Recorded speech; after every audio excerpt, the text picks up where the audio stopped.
ঘটনাটির সময়কাল 2015 সাল। 2015 সালে এই নাহিদ তিনি একটি প্রাইভেট আইটি সলিউশন কোম্পানিতে চাকরি করতেন। মাস দুয়েক কাজ করার পর একটি হসপিটালে তার কাজ পড়ে।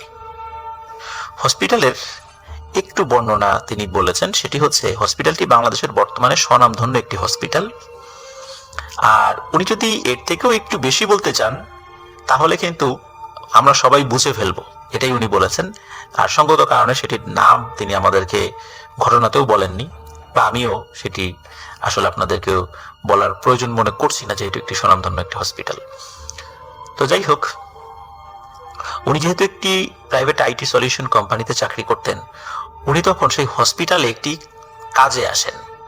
ওনাদের কাজ ছিল ওই হসপিটালের সিসি ক্যামেরা, ইন্টারনেট কানেকশন এবং ল্যান্ড ফোন লাইনগুলো কানেকশন করে দেয়া, মানে কানেক্টেড করে দেয়া আর কি। ইন্টারকম লাইন আছে, এই কাজগুলো মূলত ওনারা এই কাজগুলো ওনারা করতেন। হসপিটালটি ওই সময় নতুন উদ্বোধন করা হয়েছিল। হসপিটালটি ছিল বহুতল বিশিষ্ট। ওই সময় উদ্বোধন করা হলেও হসপিটালের বহু কাজ তখনও বাকি ছিল। টুকটাক কাজ হতো, মানে যেটা চালানো যায়, তো সব কাজগুলো নিচ তলায় করা হতো। হসপিটালটি আকারে অনেক বড়। ওনারা যখন ওই হসপিটালে কাজে যান তখন ওনাদের প্রায় 15 থেকে 16 দিনের কাজ, এরকম একটা সময় টাইম ডিউরেশন ওনাদের লাগবে, এটা বলা ছিল। হসপিটাল কর্তৃপক্ষ ওনাদেরকে একটি রুম দেয় নিচ তলাতে থাকার জন্য। রুমটি আকারে অনেক ছোট ছিল। ওনারা আবার 3 জন ছিলেন। 3 জনের তুলনায় ওই রুম ছোটই ছিল। তার উপর আবার ওনাদের সাথে অনেক ম্যাটেরিয়ালস ছিল যেগুলো ওনাদের কাজের জন্য লাগতো। তো ওনারা প্রতিদিন কাজ করতেন রাত প্রায় 10টা-11টা পর্যন্ত। সারাদিন কাজ করে ক্লান্ত থাকায় রুমে আসার পরপরই ওনারা ঘুমিয়ে পড়তেন। ওনাদের রুমের পাশে অনেক মেশিন রাখা ছিল যেগুলো বিদেশ থেকে আনা হয়েছে, কিন্তু সেগুলো এখনো কাঠের বাক্সের মধ্যে রয়েছে, এগুলো এখনো বের করা হয়নি। হসপিটালের ওয়ার্ড ছিল নিচ তলায় তখন। দিনের বেলা কিছু লোকের ভিড় থাকলেও রাতে কিন্তু একদম কম মানুষ থাকতো হসপিটালে, যেহেতু নতুন উদ্বোধন হয়েছে, রোগীও কম আর হসপিটাল স্টাফও কম। ওয়ার্ডের মধ্যে 10 থেকে 12 জনের বেশি মানুষ কখনোই থাকতো না, মানে ওনারা ওই কয়েকদিনে দেখেননি আর কি। সন্ধ্যা পার হতে পুরো হসপিটালটি অনেকটা খালি হয়ে যেত বলা চলে। কোথাও কোথাও লাইট একদম বন্ধ থাকতো। ওনারা কাজ শেষ করে এসে তৃতীয় দিন, যেদিন ওনারা ঘুমাচ্ছিলেন ওনাদের রুমে, সেদিন রাত 1টা কি 2টোর দিকে ওনাদের রুমের পাশে যে বিদেশি মেশিনের যে বক্সগুলো ছিল, হঠাৎ করে ওইখান থেকে খুব শব্দ শুনতে পান তারা। মনে হচ্ছে ভেতরে অনেক শব্দ হচ্ছে। ওনাদের 3 জনেরই কিন্তু ঘুম ভেঙে যায় তখন। ওনার রুম থেকে বের হয়ে দেখেন যে না, সবই ঠিকঠাক আছে, শুধু ওই বক্সগুলোর উপর ছোট ছোট কিছু কাঠ ছিল, ওই কাঠগুলো নিচে পড়ে আছে। তো ওনারা ভাবলেন হয়তোবা ওনাদের সাথে কেউ দুষ্টুমি করেছে, কিন্তু মনের মধ্যে ওনাদের একটা প্রশ্ন কাজ করে, সেটা হলো এত রাতে ওনাদের সাথে এভাবে দুষ্টুমি করবে কে? যাক, সেদিন রাতে আর কোনো ধরনের কোনো প্রবলেম তাদের সাথে হয়নি, ওনারা ঘুমিয়ে পড়েন। ঠিক তার একদিন পর রাতে সেম একই শব্দ, একই ঘটনা। কিছুক্ষণ যাওয়ার পর ওনারা 3 জনে আবার বের হন রুম থেকে। এবারও দেখেন সেখানে কেউ নেই, কিন্তু কাঠ, ওই বক্সের উপরে যে কিছু কাঠ ছিল সেগুলো নিচে পড়ে আছে। আগের রাতে যেগুলো নিচে পড়েছিল, তখন ওয়ার্ড বয় যখন সকালবেলা এসেছিল পরিষ্কার করার জন্য, সে আবার সেগুলো ঠিকঠাক মতো তুলে রেখেছিল। আর এই রাত্রে আবারও একই ঘটনা, ওই ছোট ছোট কাঠগুলো নিচে পড়ে গেছে। সিকিউরিটি গুলো শুধু ওদের যে জায়গা আছে, নির্দিষ্ট জায়গা ডিউটি করার জন্য, সেখানে দাঁড়িয়ে রয়েছে। সেখানে তারা যায়, তাদেরকে জিজ্ঞেস করায় যে এইখানে শব্দ হচ্ছিল মানে কেন, বা কে শব্দ করছিল।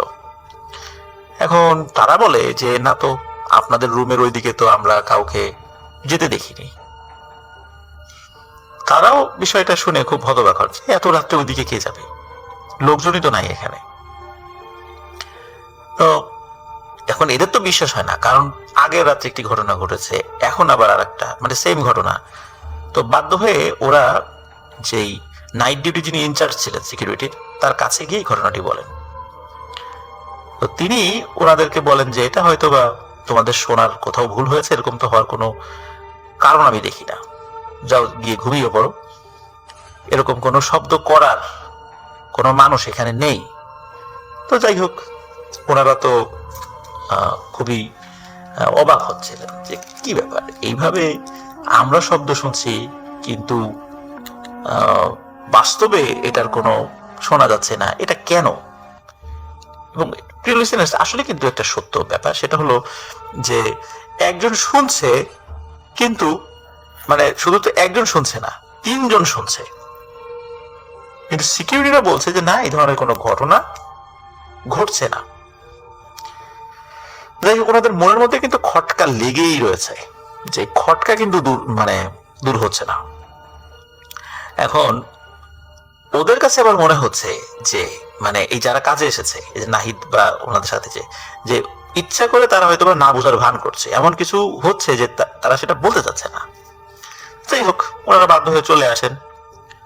ওনাদের রুম থেকে 40 থেকে 50 ফিট দূরে ছিল ওয়াশরুম, আর ওই ওয়াশরুমেরই আর একটা সাইডে হচ্ছে ফিমেল ওয়াশরুম। আর ওই ফিমেল ওয়াশরুমের একটা পাশেই একটি অটো শাটার ওয়ালা একটা জায়গা, ওইটা ছিল একটি মর্গ, মানে ওই হসপিটালের মর্গ ওইটা। তো ওনারা কিন্তু কেউই জানতেন না যে এটা মর্গ, ওনারা বলতে যারা যে কাজে এসেছে। এমনকি সেখানে কিন্তু কোনো নেম প্লেটও লাগানো ছিল না। রাত 8টার পরে সেই নিচ তলায় মানুষ কিন্তু একেবারেই কম থাকতো, কারণ ওই যে বলেছি শুরুতেই যে হসপিটালটি রিসেন্টলি উদ্বোধন করা হয়েছে, এই জন্য রাতে কিন্তু দিনের বেলা যারা আসতো রাতের বেলা থাকতো না, আর হসপিটালের পেশেন্টও কম ছিল। আর হসপিটাল তো তখনও আন্ডার কনস্ট্রাকশনে ছিল, এই জন্য কাজও বাকি ছিল। তো আর একটা রাতের ঘটনা, সেদিন রাত 2টো কি 2:30টার দিকে এই নাহিদ উনি ওয়াশরুমে যান, আর ওনার সাথে তখন যারা ছিল তারা ঘুমাচ্ছিল। তো ফ্রেশ হয়ে উনি যখন বাইরে করিডোর দিয়ে ওনারা যে রুমে থাকতেন আর কি, সেই রুমের দিকে আসছিলেন, তখন উনি কি মনে করে একটু পেছন দিকে তাকান, যেদিকে ওই লেডিস ওয়াশরুম রয়েছে এবং মর্গটি রয়েছে। ওই করিডোরটি ছিল অনেক লম্বা, আর ঠিক লেডিস ওয়াশরুমের এখানে একটি ছোট্ট লাইট জ্বলছিল। সব লাইট কিন্তু তখন জ্বলছিল না, কিছু দূর পর পর ছোট ছোট লাইট জ্বলা ছিল, বাকিগুলো সিকিউরিটি যারা ছিল তারা বন্ধ করে দেয় প্রতিদিন, কারণ হসপিটালে মানুষ কম। তো উনি হালকা লাইটের আলোতে ওই মর্গের শাটারের সামনে একটি বস্তার মতো কিছু একটা পড়ে থাকতে দেখেন। হসপিটালের ফ্লোরটা ছিল অনেক সুন্দর মার্বেল টাইলস দিয়ে বাঁধানো। ওনার মনের মধ্যে একটু কৌতূহল জাগে যে ওইখানে ওই জিনিসটা কি পড়ে আছে।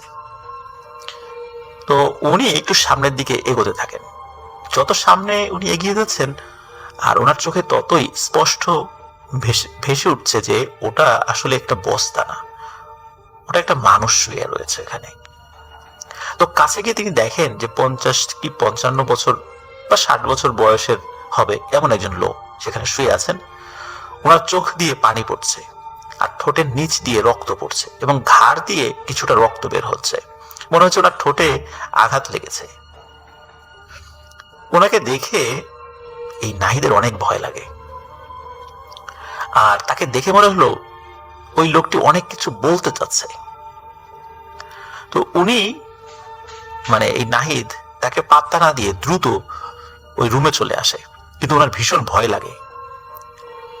উনি ওনার পাশের লোকদেরকে ডাকাডাকি করে। ওনার উদ্দেশ্য ছিল তাদেরকে ডেকে ওই জায়গাটাতে আবার যাবে, যে ওই মুরব্বী কে পড়ে আছে ওখানে, কি বলতে চাচ্ছে।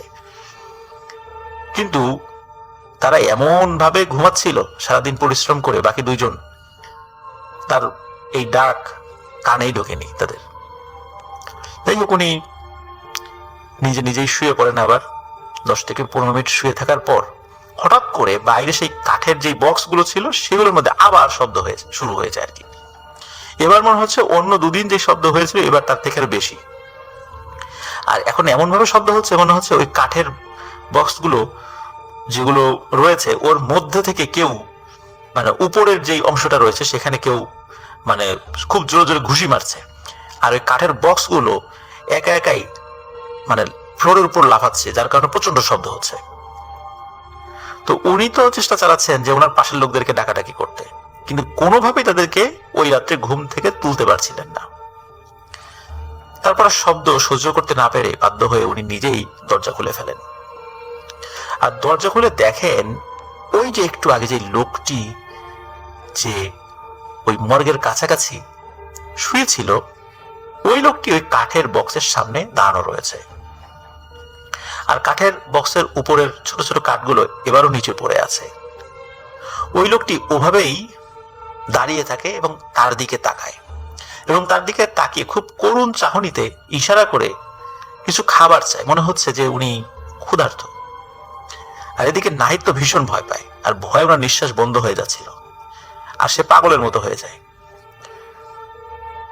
উনি যে কাজটি করেন, উনি বাধ্য হয়ে ওই রুম থেকে বের হয়ে নিচের লবিটা পার করে রিসিপশনের দিকে দৌড়ে চলে যেতে থাকেন। আর ওই দৌড়াতে দৌড়াতে হসপিটাল ভেতরে প্রবেশ করার সময় একটা জায়গায় কাচের গ্লাস ছিল। রাতের বেলা উনি আসলে বুঝতে পারেননি, স্বচ্ছ গ্লাস, আর তার সাথে প্রচন্ড জোরে খান এক ধাক্কা খেয়ে উনি নিচে পড়ে যান।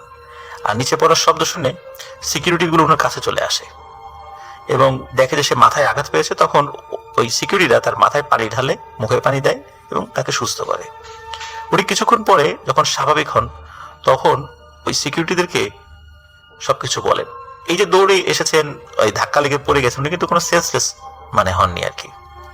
তো যাই হোক, ওই সিকিউরিটিরা যারা ছিলেন তারা এই নাহিদকে সাথে নিয়ে আবার ওই দিকটাতে যান, কিন্তু সেখানে গিয়ে দেখেন সবকিছু স্বাভাবিক। এবার এতটাই স্বাভাবিক যে ছোট ছোট কাঠগুলো কিন্তু নিচে পড়া ছিল না, একদম সাজানো ছিল। তখন সিকিউরিটিরা বলল, এগুলো সব তোমার মনের ভুল। যাই হোক, ওই রাতে এই নাহিদ উনি আর ওনার রুমে ঘুমানোর জন্য যাননি, অন্য একটি রুমে সিকিউরিটিরা ঘুমানোর ব্যবস্থা করে দেন। পরদিন যখন সকাল 10:30 বাজে, তখন উনি ওই মর্গের পেছন দিকটাতে যান, এই নাহিদ আর কি। গিয়ে দেখতে পান যে একটি অ্যাম্বুলেন্স দাঁড়িয়ে রয়েছে। অ্যাম্বুলেন্সের মধ্যে একটি লাশ ঢোকানোর জন্য একটি স্ট্রেচার রাখা রয়েছে। আত্মীয় স্বজনরা যারা আছে তারা অনেক কান্নাকাটি করছে, তো উনিও দাঁড়িয়ে রয়েছে ওখানে। যখন লাশটিকে নিয়ে আসা হয়, তখন লাশের চেহারাটা দেখে এই নাহিদ অবাক হয়ে যান এবং ভয় পান। কারণ হচ্ছে, গত রাত্রে তিনি যে লোকটিকে দেখে প্রচন্ড ভয় পেয়েছিলেন, এটি ওই লোকেরই লাশ। উনি কাউকে কিছু বলতেও পারছিলেন না যে উনি গত রাত্রে যাকে দেখেছেন এটাই হচ্ছে সেই ব্যক্তি। উনি মনের মধ্যে কিছুটা সাহস সঞ্চয় করে ওই লাশের আত্মীয় স্বজনকে জিজ্ঞেস করলেন যে উনি কিভাবে মারা গেলেন। তখন ওই আত্মীয় স্বজনরা বললেন যে এই ভদ্রলোক ক্যান্সারে আক্রান্ত হয়ে মারা গিয়েছেন, আর উনি ক্লিনিক্যালি আরো 3 দিন আগে মারা গিয়েছেন। অফিসিয়ালি তাকে গত রাত্রেই মৃত ঘোষণা করা হয়েছে। তাকে লাইফ সাপোর্টে রাখা ছিল, চেষ্টা করেছিল, যদিও বা আমরা জানতাম তারা এই ব্যক্তি আর বাঁচবে না। যাই হোক, ওনার মাথা তো ঘুরতে লাগলো, যেটা কি হলো ওনার সাথে। কিন্তু এই ব্যাপারটা কি ওই সিকিউরিটিরা জানতো? ওই সিকিউরিটিরা কি কোনো বিষয়ে তাকে গোপন করেছিল, কোনো তথ্য? এই বিষয়ের কিন্তু কোনো উত্তর তিনি পাননি, এবং উনি বুঝতে পারছিলেন না কেন এই ঘটনাটি তার সাথে ঘটেছে। আমার নাম রিফাত। একদিন দুপুর বেলা আমি ফজলি আম খুঁজতে আম বাগানে যাই। দুপুর বেলা ফজলি আম বেশি পড়ে, তাই এই সময়টিতেই আমি যাই। দুপুরে খাবার পর তখন 2টা কি 2:30 বাজে।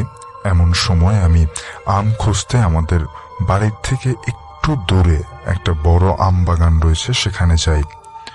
বলে রাখা ভালো, তখন অনেক গরম ছিল, চারিদিকে প্রচন্ড আলো ঝলমলে রোদ, কিন্তু আম বাগানের জায়গাটাতে প্রচন্ড ঘন আম গাছ থাকার কারণে বেশ ছায়া এবং ঠান্ডা ছিল।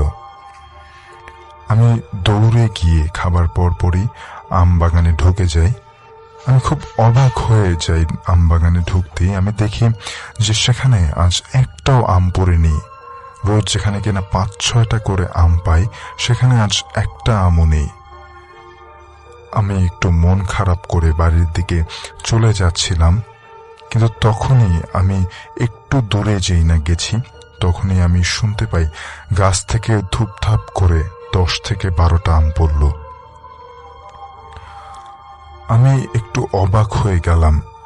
আমার মনে হলো যে এই দুপুর বেলায় কোনো বাতাস নেই, হঠাৎ করেই 10-12টা আম গাছ থেকে পড়ে গেল।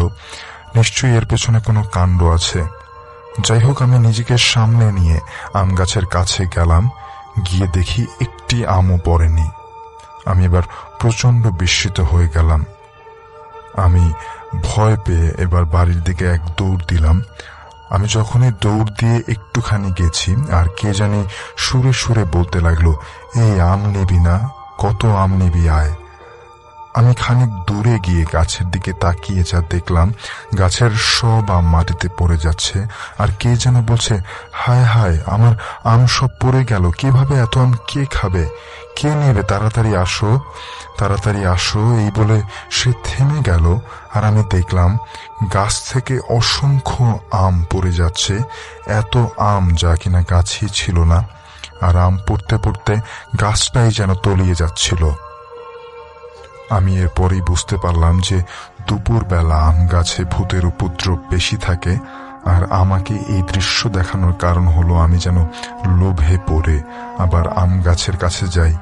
কিন্তু আমি আমার দাদির কাছ থেকে শুনেছিলাম যে ভূতেরা 1-2বারের বেশি চান্স দেয় না, দ্বিতীয়বার বা তৃতীয়বার তার কাছে গেলে সে অনেক বড় ক্ষতি করে ফেলতে পারে, এমনকি মেরে ফেলতে পারে। তাই আমি আর কিছু না ভেবে প্রচণ্ড ভয়ে এক দৌড় দিয়ে বাড়িতে পৌঁছে যাই। কিন্তু আমি নিজের চোখে যা দেখেছি তা ছিল অবিস্মরণীয়।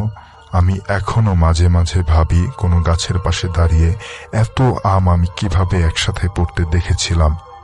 আর ওই গাছে সত্যি কে ছিল ওই কণ্ঠস্বর নিয়ে? এর জবাব কারো কাছে থাকলে আমাকে জানাবেন।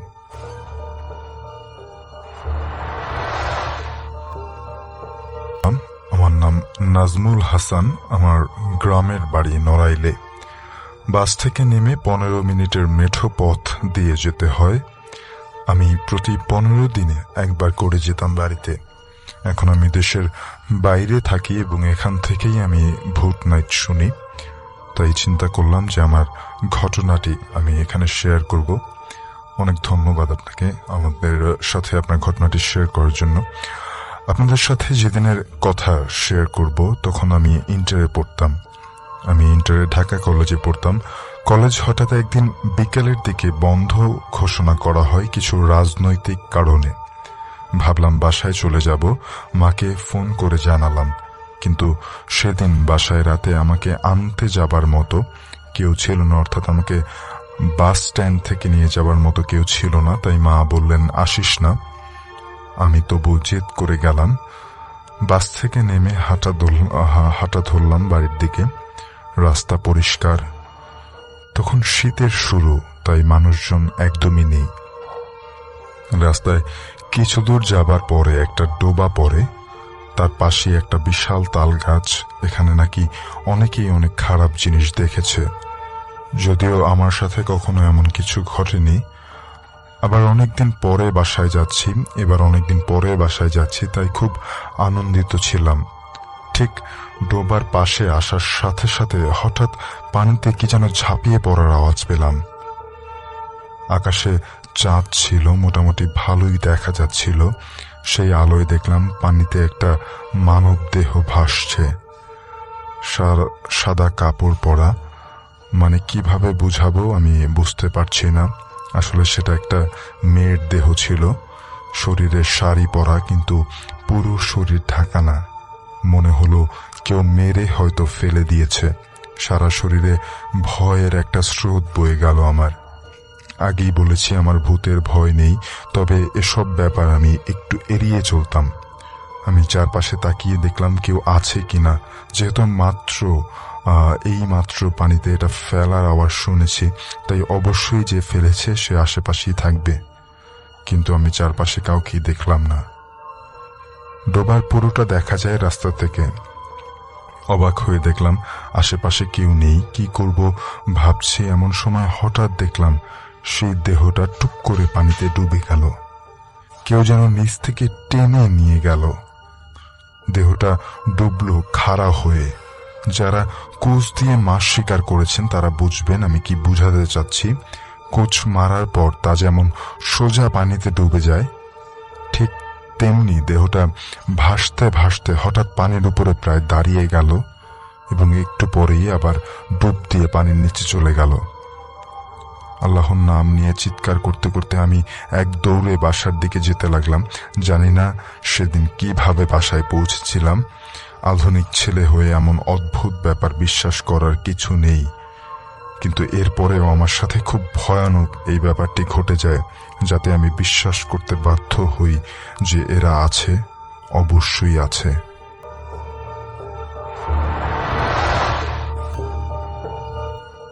শুনে এলাম অজিত কুমার সাহার শেয়ার করা একটি কাহিনী, এবং বেশ ভুতুড়ে একজন মাস্টার মশাইয়ের কাহিনী, যিনি মানুষের উপকার করে থাকেন পরপার থেকেও, বা যদিও বা বড়কাল থেকে কেউ ফিরে এসে উপকার করেছে এরকম কথা শোনা যায় না, তবুও এরকম কোনো জিন যদি থেকে থাকে যে এসে মানুষকে উপকার করে যায়, সেটা বেশ বেশ ভালো। নিজ তাগিদে যদি করে যায়, সমাজে অনেক অনেক অসৎ মানুষ আছেন, সমাজে মানুষরূপী অনেক পশু আছেন, তাদেরকে যদি মানে এই অদৃশ্য জগতের বাসিন্দারা শিক্ষা দেন, তাহলে কিন্তু বেশ হয়।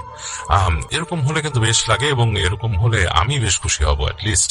যাই হোক, এখন আমি একটা ছোট্ট কাহিনী আপনাদের সাথে শেয়ার করতে যাই, যে কাহিনীটি আমাদের সাথে শেয়ার করেছেন জনাব আসগর আলী। তিনি এটি শেয়ার করেছেন চট্টগ্রাম জেলা থেকে, চট্টগ্রামের ফটিকছড়ি থেকে পাঠিয়েছেন তিনি কাহিনী, এবং তিনি লিখেছেন তিনি তার জীবনের একটি এক্সপিরিয়েন্স শেয়ার করতে চান। খুবই ছোট এক্সপিরিয়েন্স, তাই শেয়ার করে ফেলছি মাঝখানেই আপনাদের সাথে। আমার কাছে কিন্তু বেশ লেগেছে, কারণ আমি খুব বেশি দিন হয়নি হোটেলে থেকে আসলাম কয়েকটা, তো অবশ্য সেই হোটেলগুলোতে এরকম কোনো এক্সপিরিয়েন্স হয়নি আমার, তবে আমি আসগর আলীর এই এক্সপিরিয়েন্সটা বেশ লেগেছে। তিনি ব্যবসায়িক কাজে তিনি আসেন চট্টগ্রাম জেলাতে, চট্টগ্রাম শহরে চলে আসেন, এবং তিনি নাকি খুব উদ্বিগ্ন ছিলেন হোটেল নির্বাচনের ব্যাপারে, কারণ তিনি যে হোটেলটিতে থাকতেন তখন তিনি কোনো একটা বিশেষ কারণে হোটেলে রুম পেলেন না, এবং সেখানে বিশেষ কোনো কাজ চলছিল, বিশেষ কোনো সময় চলছিল যেখানে অনেক মানুষ হোটেল বুক করেছে, তো হোটেল তিনি পাচ্ছেন না। আসগর আলী, আমার কাছে বেশ হাসি লাগছে, কারণ এরকম একটা সিমিলার সিচুয়েশনের মধ্যে দিয়ে কিন্তু আমিও গিয়েছি। আমি যখন চট্টগ্রামে গিয়েছিলাম তখন কিন্তু হোটেল ছিল না, হোটেল তখন দুইটা পরীক্ষা চলছিল, প্রথম একটা পরীক্ষা এবং পরবর্তী আর একটা পরীক্ষার জন্য চট্টগ্রামের হোটেলগুলো বুক ছিল। তো আসগর আলীর এক্সপিরিয়েন্সও কাইন্ড অফ সেম, হয়তো চট্টগ্রামে প্রায় হোটেল এরকম বুক থাকে। তো এরকম একটা সিচুয়েশনে আসগর আলী সাহেব যান, এবং তিনি তার নির্দিষ্ট হোটেলটা না পাওয়াতে তাকে উঠতে হয় অন্য একটা হোটেলে, এবং সেই হোটেলটা সম্বন্ধে তিনি খুব বেশি ভালো জানতেন না। তিনি হোটেলে ওঠেন, এবং হোটেল কর্তৃপক্ষ তাকে চারতলায় একটি রুম দেন, এবং তিনি আর কিছু ডিটেলস বলতে যাচ্ছেন না। যাই হোক, চারতলায় একটি রুম দেন, এবং সেই রুমটি তার পছন্দ মতো, তার সিঙ্গেল বেডের একটি এসি রুম তিনি নেন, এবং তিনি সেখানে উঠে যান। তার সারাদিন তিনি কাজকর্ম করেন, তার কাজকর্ম শেষে রাতের বেলা ফিরে আসেন হোটেলে। তো যেটি হয়, হোটেলটার সেই একটা কর্নার ছিল বেশ নিরিবিলি, এবং যেখানে তাকে রুম দেওয়া হয় তার পাশে একটা বারান্দা ছিল, এবং বারান্দাতে বসা যেত, এবং বেশ নিরিবিলি ছিল, বারান্দার নিচেও বেশ খোলামেলা। তার কাছে বেশ ভালোই লাগে, তিনি বেশ বেশ বেশ পছন্দ করেন। তিনি রাতের বেলা এসে যথারীতি তার রুমে ওঠেন, রুমে উঠে তিনি তার মতো ফ্রেশ হন। সারাদিনের পরিশ্রান্ত তিনি এবং ক্লান্ত, তিনি বাথরুমে যান, গিয়ে শাওয়ার নেন। শাওয়ার নিয়ে তিনি বেশ ফ্রেশ হয়ে তিনি চলে আসেন তার রুমে বসে তিনি হালকা খাওয়া দাওয়া করেন। স্ন্যাক্স নিয়ে এসেছিলেন সাথে, স্ন্যাক্স খেয়ে টিভি দেখেন, এবং টিভি দেখে যখন নাকি বেশ রাত হয়ে যায়, তিনি চিন্তা করেন যে তিনি বারান্দায় যাবেন, যে কিছুক্ষণ সময় কাটাবেন, ধূমপান করবেন, তারপর তিনি ফিরে আসবেন। তো তিনি যখন বারান্দায় যাচ্ছেন, তিনি যে বারান্দার দরজাটা খুললেন, তো তিনি কিন্তু ছিটকানি ছিল, ছিটকানি নামিয়ে ফেলে দরজাটা খোলার চেষ্টা করেন, চাপ দেন। তো দেখেন দরজা মুভ হচ্ছে না। তো দরজা মুভ হচ্ছে না, তার কাছে মনে হলো যে দরজা মুভ না হওয়ার তো কোনো কারণ নেই। তিনি তাকিয়ে দেখলেন যে সেখানে দুটো ছিটকানি ছিল বারান্দায় যাওয়ার জন্য, দুটোই তিনি খুলে ফেলেছেন। তো অবশ্যই খুলে যাওয়ার কথা, তিনি মনে হচ্ছে যে দরজা আটকে আছে। তো তিনি একবার ভাবলেন, কাঠ কিন্তু মাঝে মাঝে মানে টেম্পারেচার চেঞ্জের জন্য কাট আটকে যায়, তো সেরকম কিছু হয়েছে কিনা। তো সেটা তিনি চিন্তা করে তিনি জোরে প্রেসার দিলেন, এবং তিনি প্রেসার দিয়ে দেখছেন এক চুলও নাড়াতে পারছেন না। তো তিনি এক সময় রাগ করলেন, রাগ করে ধ্যাত বলে একটু জোরে ধাক্কা দিলেন, এবং তিনি যখন জোরে ধাক্কা দিয়েছেন তার কাছে মনে হলো যে দরজাটা কেউ ওপাশ থেকে ধরে রেখেছিল। যেটা হয় অনেক সময় দেখবেন যে আপনি যদি কারোর সাথে দুষ্টুমি করতে থাকেন, যে দরজা এই পাশ থেকে কেউ চাপ দিয়ে রেখেছে, আপনি এই পাশ থেকে চাপ দিচ্ছেন, যে হঠাৎ করে সে ছেড়ে দিল, যেরকম হয় ঠিক সেইভাবে দরজাটা খুলে গেল। এবং খুবই আশ্চর্যের ব্যাপার, দরজাটা খোলার সাথে সাথে তার রুমের বাতিটা নিভে গেল, এবং তিনি প্রচন্ড আশ্চর্য হয়ে তিনি বারান্দা আবিষ্কার করলেন নিজেকে। দরজা খোলা অবস্থায় বারান্দায় চলে এসেছেন তিনি, তাকিয়ে দেখলেন রুমের বাতি বন্ধ হয়ে গেছে, আর মনে হয়েছে দরজা কেউ চেপে ধরেছিল, দরজাটা হঠাৎ ছেড়ে দিয়েছে। তো তার কাছে বেশ অস্বস্তি লাগা শুরু করলো, এবং তিনি তাকিয়ে দেখলেন যে তার পাশের যে বেলকনিটা, সেই পাশের রুমটা অন্ধকার, সেটা দেখা যাচ্ছে অন্ধকার একটা রুম, সেখানে কোনো আলো জ্বলছে না, তার মানে কেউ নেই। তিনি বেলকনিতে কিছুক্ষণ অস্বস্তি নিয়ে বসলেন, তারপরে তিনি উঠে গেলেন। উঠে তিনি রুমে চলে আসলেন, এসে দরজাটা লাগিয়ে দিলেন। লাগিয়ে তিনি যে প্রথম যেটা করলেন, সে বাতিটা জ্বাললেন, আবার দেখলেন যে হ্যাঁ, বাতি কিন্তু সুইচ অফ করা হয়েছে, বাতি কিন্তু সুইচ অফ হয়ে গেছে। তিনি তার জীবনে আশ্চর্যজনক ভাবে অনেক কিছু দেখেছেন, মানে সার্কিট ব্রেকার পড়ে যায় বা কাট আউট পড়ে যায়, বাট এইভাবে সুইচ বন্ধ হয়ে যায় নিচ থেকে, এটা তিনি দেখেননি। তার কাছে খুবই আশ্চর্যজনক ছিল ব্যাপারটা। তো যাই হোক, তিনি রাতের বেলা তারপর বাতি নিভিয়ে শুয়ে পড়েন তার বিছানায়, এবং বাতি নিভিয়ে শুয়ে তিনি ঘুমানোর চেষ্টা করেন। তো অনেকক্ষণ চেষ্টা করছেন, নতুন বিছানা, নতুন রুম, তার ঘুম আসছে না, এবং রুমে একলা তিনি। তো রাতের বেলা বাইরের শব্দ হচ্ছে, শহরের শব্দ দূর থেকে আসছে। হঠাৎ তিনি খেয়াল করলেন, মনে হলো যে বাথরুমের দরজার কাছে একটা শব্দ হচ্ছে। তো তিনি কিছুক্ষণ মনোযোগ দিয়ে চিন্তা করলেন কি শব্দ হচ্ছে। মনে হচ্ছে যে বাথরুমের দরজাটা নড়ছে নিজে নিজে। তো তিনি ভাবলেন যে বাথরুমের দরজা নড়ার তো কোনো কারণ নেই, কারণ সেখানে পেছনে যেই একটা আছে, মানে খোলা জায়গা আছে, যেটা নাকি ভেন্টিলেটর টাইপের, সেখানে এক্সস্ট ফ্যান লাগানো, বাতাসটা সেখান থেকে বেরিয়ে যায়। সুতরাং জোরে বাতাস আসার কোনো কারণ নেই, বাইরে ঝড় বৃষ্টি হচ্ছে না, যে এমন কোন সিচুয়েশন যে সেখান দিয়ে বাতাস এসে দরজা নাড়াচ্ছে। তো তিনি একটু অস্বস্তি ফিল করলেন। তো যাই হোক, তারপরে সেটাকে ইগনোর করে তিনি ঘুমের চেষ্টা করলেন, চোখ বন্ধ করে আছেন। অনেকক্ষণ পার হয়েছে, কতক্ষণ পার হয়েছে তিনি বলতে পারবেন না। ততক্ষণে তার চোখে ঝিমুনি চলে আসছে, ঘুম লেগে আসছে চোখে, চোখ বন্ধ হয়ে গিয়েছিল। হঠাৎ করে তিনি একটা শব্দ পেলেন, শব্দটা ঠিক তার পায়ের কাছে। কেমন জানি মনে হলো যে পায়ের কাছে যে বারান্দার দরজাটা আছে, সেখানে খট করে শব্দ হয়েছে, মানে এত জোরেই শব্দটা হয়েছে, তার চোখ খুলে গেল। তিনি তাকিয়ে দেখলেন রুমের মধ্যে হালকা আলো আধারি, যেটা হচ্ছে তার চোখ শুয়ে আসছে, কারণ ওই পাশে জানালা দিয়ে হালকা আলো আসছে, জানালা পর্দার ফাঁক দিয়ে, সেটাতে রুমের মধ্যে যতটুকু আলো হচ্ছে, মানে অন্ধকার একেবারে কাটছে না, বাট হালকা আলো আধারি আছে। এটা তিনি দেখছেন যে তার মনে হলো যে তার যে পায়ের কাছে যে জায়গাটা হেঁটে যাওয়ার জন্য, সেই জায়গায় মনে হচ্ছে যে কোনো একটা কেউ হয়তো মুভ করছে, কিন্তু তিনি বুঝতে পারছেন না যে মানে এটা কি কোনো মানুষের শেপ বা কিছু। তিনি অনেকক্ষণ চুপচাপ তাকিয়ে থাকলেন। কিছুক্ষণ তাকিয়ে থাকার পর তিনি বুঝতে পারলেন কিছু একটা হেঁটে যাচ্ছে তার পায়ের কাছ দিয়ে, এবং তিনি বুঝলেন যেটা মানুষের শেপ হবে। একটু কুঁজো হয়ে হাঁটলে, মানুষ যদি কুঁজো হয়ে হাঁটে এবং তার মাথার মধ্যে যদি একটা কাপড় দেওয়া থাকে, লাইক একজন মানুষ যদি তার মাথার উপর একটা বড় কাপড় কুড়িয়ে দেয়, মানে পুরো মাথাটা ঢেকে দেয় কাপড় দিয়ে, যেরকম হবে সেরকম মনে হচ্ছে তার কাছে শেপটা। এবং সে আস্তে আস্তে একটু কুঁজো হয়ে হেঁটে বাথরুমের দিক গেল, অ্যাজ ইফ কোনো নতুন বউ, মানে বা কোনো বাড়িতে নতুন বউ আসলে যদি বড়, আগের আমলে হতো, এটা এখন হয় না, বড় ঘোমটা দিয়ে যদি যায়। এখন অন্ধকারে কিন্তু এই যে এটা বোঝা যাচ্ছে, এটা ঘোমটা দেওয়া না, পুরো কাপড় দেওয়া মানুষ, কিন্তু একটু কুঁজো হওয়া, হেঁটে বাথরুমের দিকে গেল। এবং তিনি বেশ অস্বস্তিতে পড়ে গেলেন তিনি ব্যাপারটা নিয়ে। এখন তিনি যখন নাকি কিছুটা সময় পার করেছেন, ঘরের মধ্যে একটু আলো বেড়েছে, মানে তার চোখে আলো শুয়ে এসে আরেকটু আলো মনে হচ্ছে। এই সময় তিনি দেখলেন যে বাথরুমের দরজাতে ক্যাচ ক্যাচ ক্যাচ ক্যাচ শব্দ করে আরেকটু খুলে গেল জানালা দরজাটা, এবং দরজাটা খোলার পর তিনি হালকা চুরির শব্দ পেলেন, এবং তিনি দেখলেন যে দেয়াল বেয়ে, তার বাথরুমের পাশে একটা দেয়াল ছিল, সেখানে কিন্তু একটা সুইচ কতগুলো ছিল। তো তিনি দেখলেন কতগুলো সুইচ আছে সেখানে। সুইচের দিকে মনে হলো যে একটা লম্বা কিছু যাচ্ছে। সেটা তিনি দেখলেন, বুঝতে পারলেন যেটা হাত, একটা হাত মনে হচ্ছে বাথরুমের দরজা দিয়ে বের হয়ে সুইচগুলোর দিকে যাচ্ছে। এবং তিনি কিন্তু বুঝতে পারছেন হাতটা, মানে স্পষ্টভাবে হাতের টেক্সচার না বুঝলেও অন্ধকারে তিনি হাতের একটা শেপ এবং যে হাতের যে একটা হাত এবং সেই হাতে যে কিছু আছে, চুড়ি বা কিছু এরকম কিছু তিনি বুঝতে পারলেন সেখানে আছে। এবং তিনি দেখলেন সেই সুইচগুলোর দিকে গেল এবং তিনি স্পষ্ট শব্দ পেলেন, টুপটাপ টুপটাপ দুটো শব্দ হলো, লাইক অন অফ করার।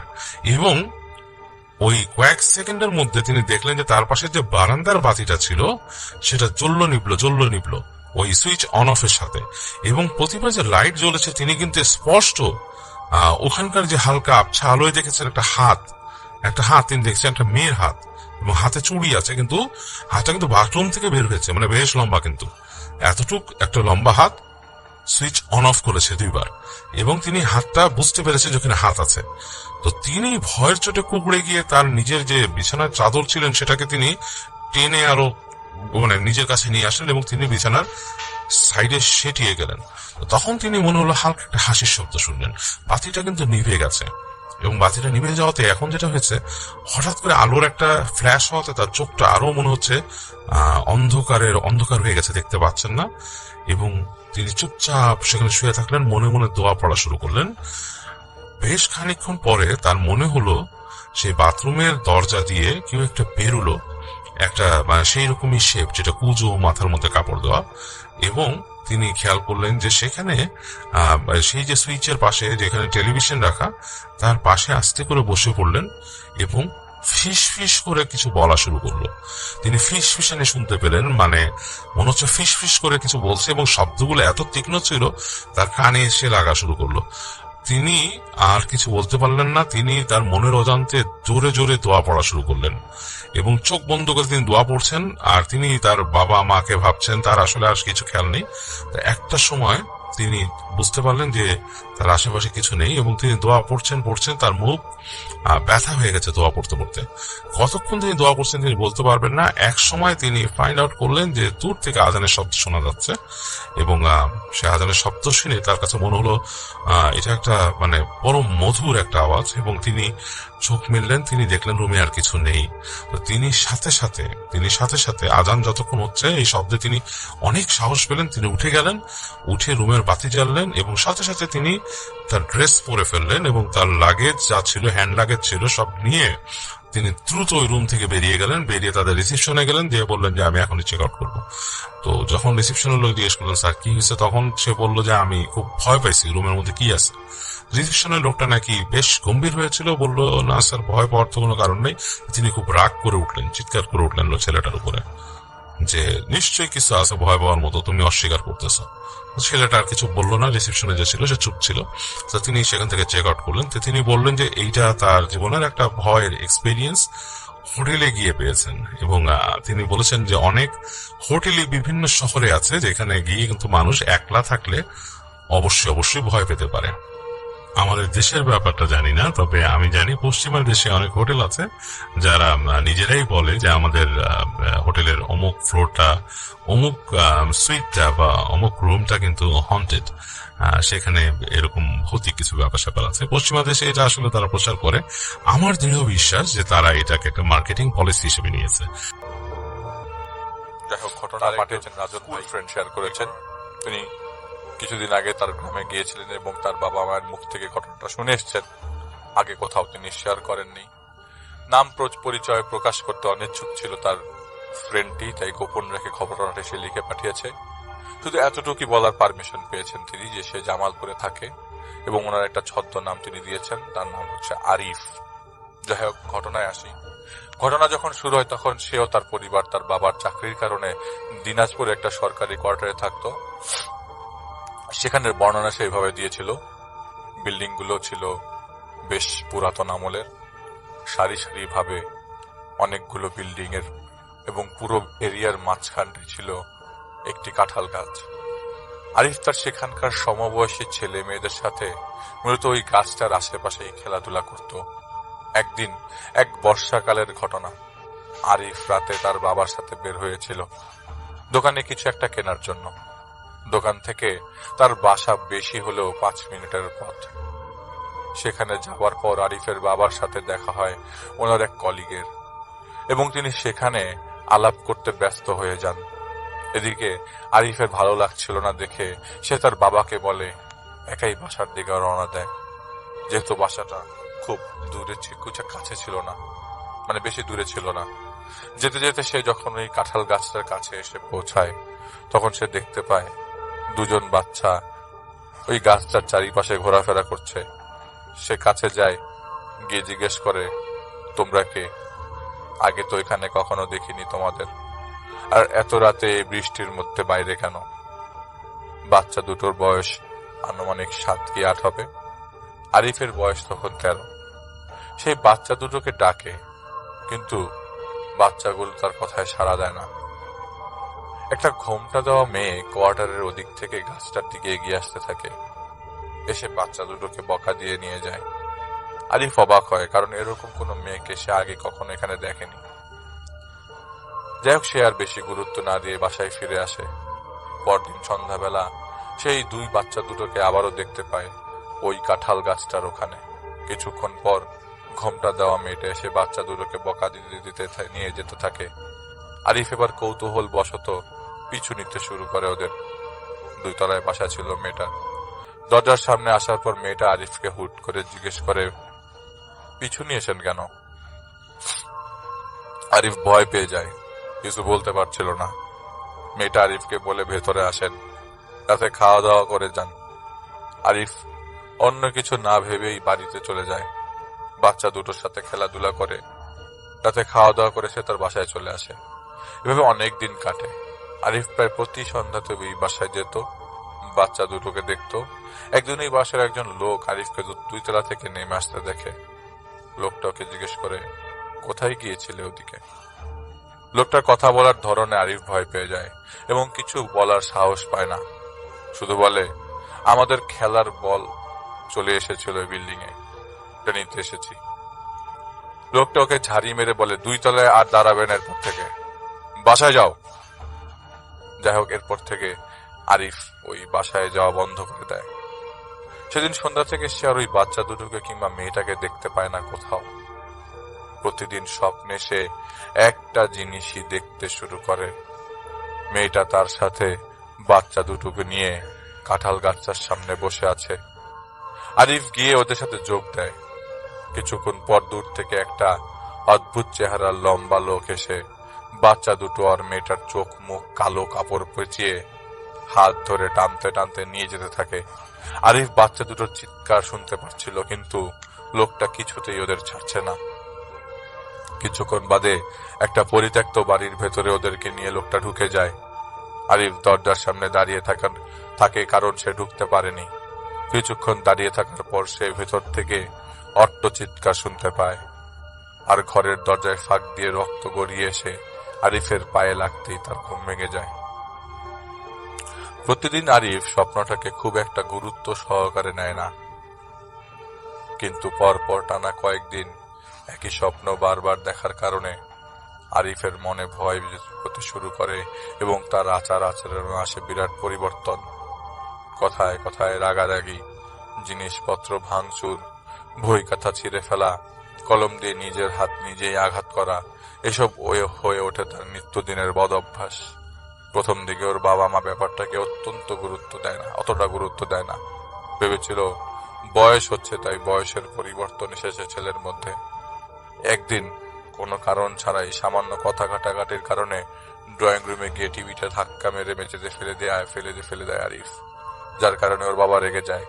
ওর বাবা একটু রাগী স্বভাবের ছিল, সামান্যতেই রেগে যেতেন। টিভি ভেঙে ফেলার পর সেদিন ওর বাবা ওকে অনেক পেটায়। রাগ করে বাথরুমে গিয়ে দরজা আটকে দেয় আরিফ। পরদিন সকালে আরিফের মা দরজা ধাক্কাচ্ছিল, কিন্তু ভেতর থেকে কোনো সাড়া শব্দ না পেয়ে ওনারা দরজা ভেঙে ফেলে।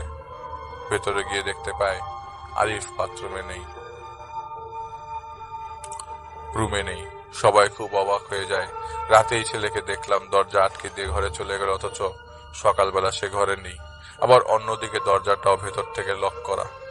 বুঝতে উঠতে পারছিল না কেউ। সারাদিন এদিক ওদিক খোঁজাখুঁজির পর আরিফকে কোথাও না খুঁজে পেয়ে সবাই হতাশ। সন্ধ্যার পর বাসার 2 তলায় একটা ছেলে এসে আরিফের বাবাকে বলে, আঙ্কেল ছাদে আসেন, আরিফকে পাওয়া গেছে। ছেলেটা বলছিল, বাসায় পানি আসছিল না, দেখি আমি ছাদে যাই ট্যাঙ্ক চেক করতে। গিয়ে দেখি আরিফ পানির ট্যাঙ্কের পাশে পড়ে আছে। সবাই দৌড়ে ছাদে যায়। গিয়ে দেখতে পায় আরিফ ছাদে পানির ট্যাঙ্কের পাশে সরু জায়গাটায় লম্বা লম্বি হয়ে পড়ে আছে। সবাই তখন ভেবে নিয়েছিল আরিফ মারা গেছে।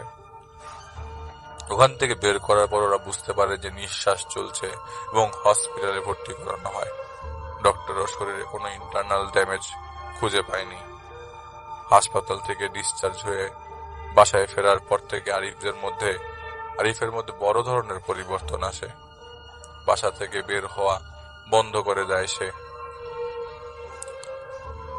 সারাদিন নিজের রুমে, এমনকি বাবা মার সাথেও তেমন একটা কথা বলতো না। এরপর থেকে ওকে রাতে একা ঘুমাতে দিত না ওর বাবা মা, ওর সাথে ওর বাবা মা ঘুমাতো। একদিন ফজরের নামাজ পড়ার জন্য আরিফের মা উঠেছিল। উঠেই খেয়াল করেন আরিফ বিছানায় নেই। লাইট জ্বালিয়ে এদিক সেদিক পুরো বাড়ি খুঁজে দেখেন আরিফ কোথাও নেই। রুমে আসতেই শুনতে পান বারান্দার ওদিক থেকে কারো ফিস ফিস করে কথা বলার শব্দ। তিনি বারান্দার দরজা দিয়ে উকি মেরে বুঝতে পারেন ওটা আরিফ। কার সাথে জানি ফিস ফিস করে কথা বলছে। তিনি আরিফকে ডাক দেন, কিন্তু আরিফের কোনো উত্তর নাই। কিছুক্ষণ পর আরিফের গায়ে স্পর্শ করতে আরিফ ফিরে তাকায়। ওর মায়ের চোখ কপালে উঠে যায়। দেখতে পায় আরিফের চোখগুলো লাল হয়ে আছে, মুখ জোরে কেমন একটা ফ্যাকাশে ফ্যাকাশে ভাব। তিনি ভয় পেয়ে যান, আরিফের বাবাকে ডাকেন। ওর বাবা ঘরে এসে দেখতে পায় আরিফ বিছানায় ঘুমিয়ে আছে। এদিকে ওর মা খুব অবাক হয়ে যায়। মাত্রই তো আমি ওকে বিছানায় খুঁজে না পেয়ে লাইট জ্বালালাম। পরের দিন সকালে আরিফের সমবয়সী কয়েকজন ছেলে ওকে বাইরে যাবার জন্য ডাকতে এলে কোনো কারণ ছাড়াই ওদের মধ্যে একজনের মাথা ফাটিয়ে দেয় আরিফ। আরিফের বাবা ওকে আবারও পেটায়। ওর জ্বর চলে আসে, পড়াশোনায় গ্যাপ চলে আসে অনেকটা। সেদিন থেকে আরিফকে কোনোভাবেই ঘরে আটকানো যেত না। প্রতি রাতে ও বাইরে চলে যেতে চাইত আর বলতো, আমাকে ছেড়ে দে, আমাকে ডাকছে, আমাকে যেতে হবে। আরিফের বাবা মা ও শিকল দিয়ে বেঁধে দরজা ওপাশে থেকে তালা মেরে দেয়। অনেক ডাক্তার দেখানো হয়, কিন্তু কেউ কোনো সমাধান দিতে পারেনি। শেষে ওনারা এক আত্মীয়র মতন একজন হুজুরের কাছে যান, যিনি কিনা এসব বিষয়ে অভিজ্ঞ ছিল না। হুজুর আসেন, এসে আরিফকে প্রশ্ন করেন, তুমি কে? আরিফ কোনো জবাব দেয় না। হুজুর সবাইকে বাইরে থেকে বের করে দেয়, ঘরের দরজা আটকে দেয়। কিছুক্ষণ পর্যন্ত সবাই ওই রুমের ভেতর থেকে হুজুরের দোয়া পড়ার শব্দ শুনতে পান। দোয়া পড়া শেষ হওয়ার পরপরই হঠাৎ করে চুপ হয়ে যায় সবকিছু। মিনিট 2 পর ভেতর থেকে হুজুরের চিৎকার সবাই শুনে ভেতরে যেয়ে দেখে হুজুর রক্তাক্ত অবস্থায় মেঝেতে শুয়ে কাতরাচ্ছে। বেছানোর উপরে বসে আরিফ তখন বলছিল, নিষেধ করেছিলাম আমাকে বিরক্ত করতে, কথা শুনলো না বেচারা। হুজুরকে বের করে এনে আরিফকে গৃহবন্দী করে দেওয়া হয় আবারও। হুজুর স্বাভাবিক হওয়ার পর বলে, এটা আমার পক্ষে সম্ভব না, সম্ভব হলেও আমি করতে পারবো না, অন্য কাউকে খোঁজেন। এটা বলে হুজুর চলে যায় সেখান থেকে। আরিফের অবস্থা দিনকে দিন খারাপ হতে থাকে। ওর ঘরের ভেতর থেকে পচা পচা গন্ধ আসতে শুরু করে। কিছুদিন পর থেকে ওর মা একদিন ওর রুম ঝাড় দিতে যেয়ে দেখতে পায় পুরো ঘর ভর্তি মুরগির পালক আর শরীরের বিভিন্ন অংশ ছিন্ন ভিন্ন অবস্থায় এদিক সেদিক ছিটিয়ে পড়ে আছে। দুর্গন্ধের পরিমাণ ধীরে ধীরে এতটাই বাড়তে থাকে যে ওদের প্রতিবেশীরাও একদিন চলে আসেন, নালিশ দিয়ে যায় যে ছেলেকে মানসিক হাসপাতালে পাঠান, নয়তো সবাই চলে যান। প্রতিদিন এসব চিল্লাচিল্লি আর উল্টাপাল্টা গন্ধ আর ভাল লাগে না। একদিন ওর বাবা জামায়াত থেকে গিয়ে একজন আলেমের সাথে পরিচিত হয় এবং সে আলেমকে সবকিছু বলে। আলেম বলে সে আসবে, কথা দিয়েছিলেন, কথা অনুযায়ী আলেম ওদের বাসায় আসে। এসেই বলে, ওর অবস্থা তো অনেকটা পতনের দিকে, একে তো নিয়ে যাবে। তিনি যথাসম্ভব চেষ্টা করেন আরিফকে সাহায্য করতে। অনেক কষ্ট হলেও একদিন সে সক্ষম হয়েছিল জিনটাকে আরিফের মধ্য থেকে কথা বলাতে। আলেম তার প্রসিডিওরটা কাউকে বলেনি। শুধু কাজ শেষে আরিফের বাবাকে বলেছিল, এখান থেকে দূরে কোথাও চলে যান, আপনার ছেলে সুস্থ হয়ে উঠবে, কিন্তু ওকে কখনো গরুর মাংস খেতে দিবেন না। প্রত্যেক অমাবস্যার রাতে ওকে নজরে রাখবেন, অন্য কোনো সমস্যা হলে আমাকে জানাবেন। এরপর অন্যরা জামালপুর চলে আসে। এখানে আমার পরিচয় হয় আরিফের সাথে, কিন্তু এখানে রাজন ভাইয়ের পরিচয় হয় আরিফের সাথে, কিন্তু তখনও তিনি জানতো না ওর সাথে এই ধরনের ঘটনা আছে। চলছিল ততক্ষণ পর্যন্ত। একদিন এক বন্ধুর জন্মদিনে আরিফ সবার জোড়াজুড়িতে পরে গরুর মাংস খেয়েছিল। সে ভেবেছিল যা গেছে তা তো শেষই, আর ফিরবে না। বাসায় এসে রাতে সে পড়ছিল। তাদের বাসা ছিল 3 তলায়। পড়তে পড়তে এক সময় কেউ তাকে কিছু একটা দিয়ে ঢিল মারে। সে তাকিয়ে দেখে জমাট বাঁধা বালি পড়ে আছে ফ্লোরে। সব অবাক হয়, কারণ 3 তলায় কে ঢিল ছুড়বে, তাও এত রাতে। মনের কৌতূহল দূর করতে সে জানালা দিয়ে টর্চ মারে, কিন্তু কাউকে খুঁজে পায় না। ওদের বাড়ির সামনে একটা করই গাছ ছিল। সে ওদিকেও লাইট মারে, কিন্তু কোনো কিছু না দেখতে পেয়ে ঘুমানোর জন্য শুয়ে পড়ে। সেই রাতে তার আবারও আগের মতো অদ্ভুত স্বপ্ন দেখা শুরু হয়।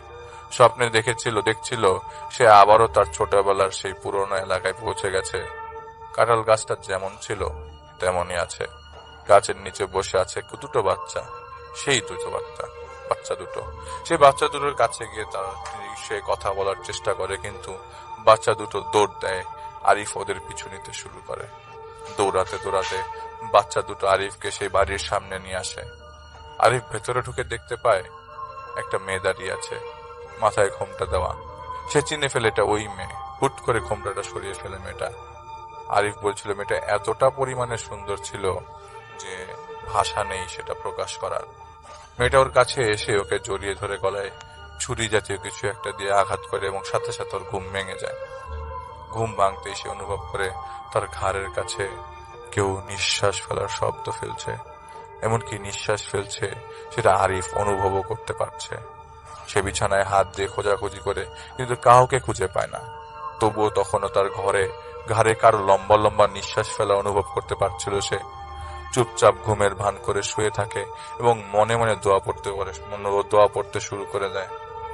দোয়া পড়তে পড়তে এক সময় সে ঘুমিয়ে যায়।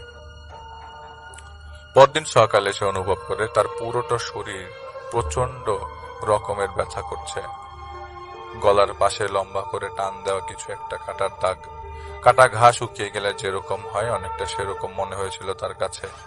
আরিফ একাই তাদের এলাকার ইমামের সাথে যোগাযোগ করে, কারণ সে তার বাবা মাকে জানাতে চাইছিল না।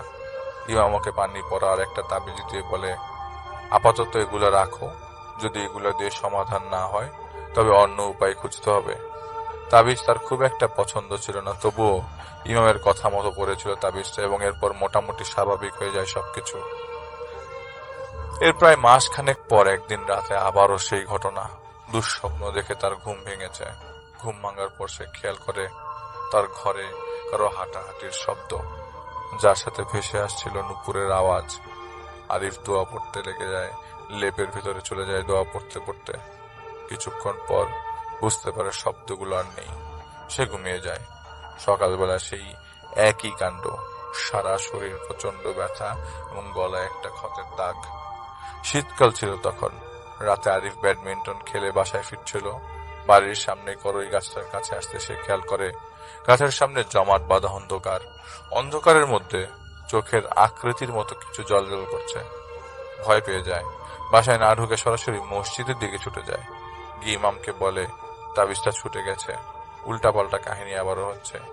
ইমাম ওকে আরো একটা তাবিজ দেয় এবং বলে বড় কোনো আলেমের সাথে যোগাযোগ করো, তার দ্বারা এটা সম্ভব নয়। আরিফ তাবিজ নিয়ে বাসায় ফিরে আসে। তাবিজটা পড়ার পর তার শরীর হালকা হয়ে আসে এবং আগামী কয়েকদিন সে ওই মেয়েটাকে কিংবা অদ্ভুত কোনো কিছুই শব্দ ফিল করেনি। বরাবরের মতো অন্য আরেকটা দিন সে ব্যাডমিন্টন খেলতে বাসার থেকে বাসায় ফিরছিল।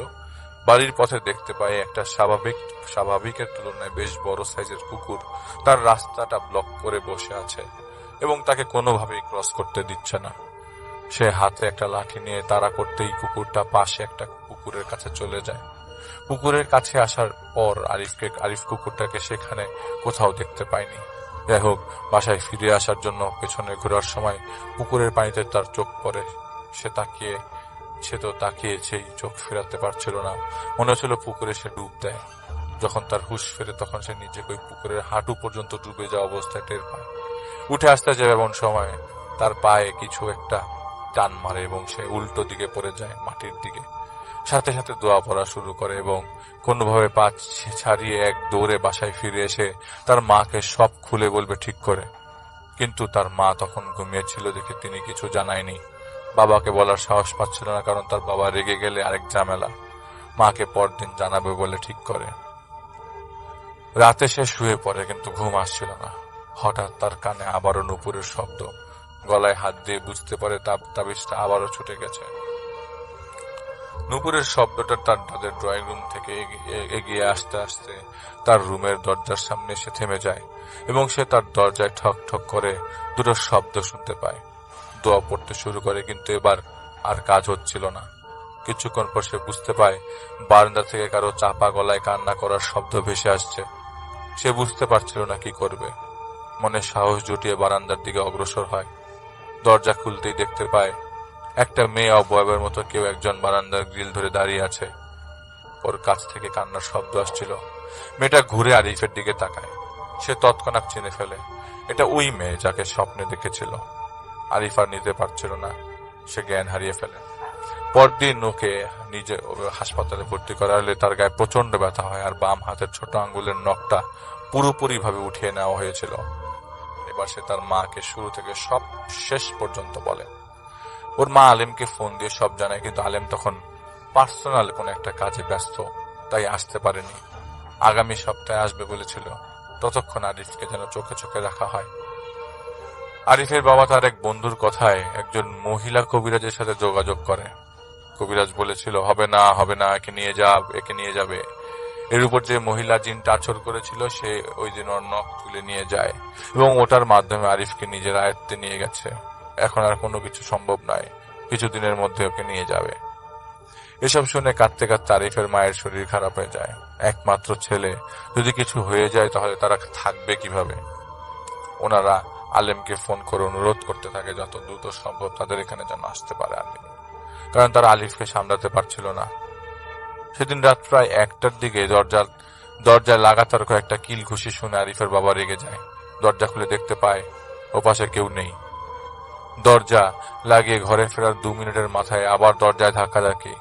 আরিফের বাবা দরজার সামনে যেতেই ওপাশ থেকে একটা মেলি কণ্ঠের ভারী স্বর ভেসে আসে, বেশি চালাকি করার চেষ্টা করলে এক একটার মাথা কেটে বাড়ির সীমানায় করই গাছে ঝুলিয়ে রাখবো। ওর বাবা এবার ভয় পেয়ে যায়। তখন থেকে আরিফের বাবা আর মায়ের সাথেও শুরু হয় ঘটনা। ফজরের নামাজের জন্য ওর মা বাথরুমে উজু করছিল।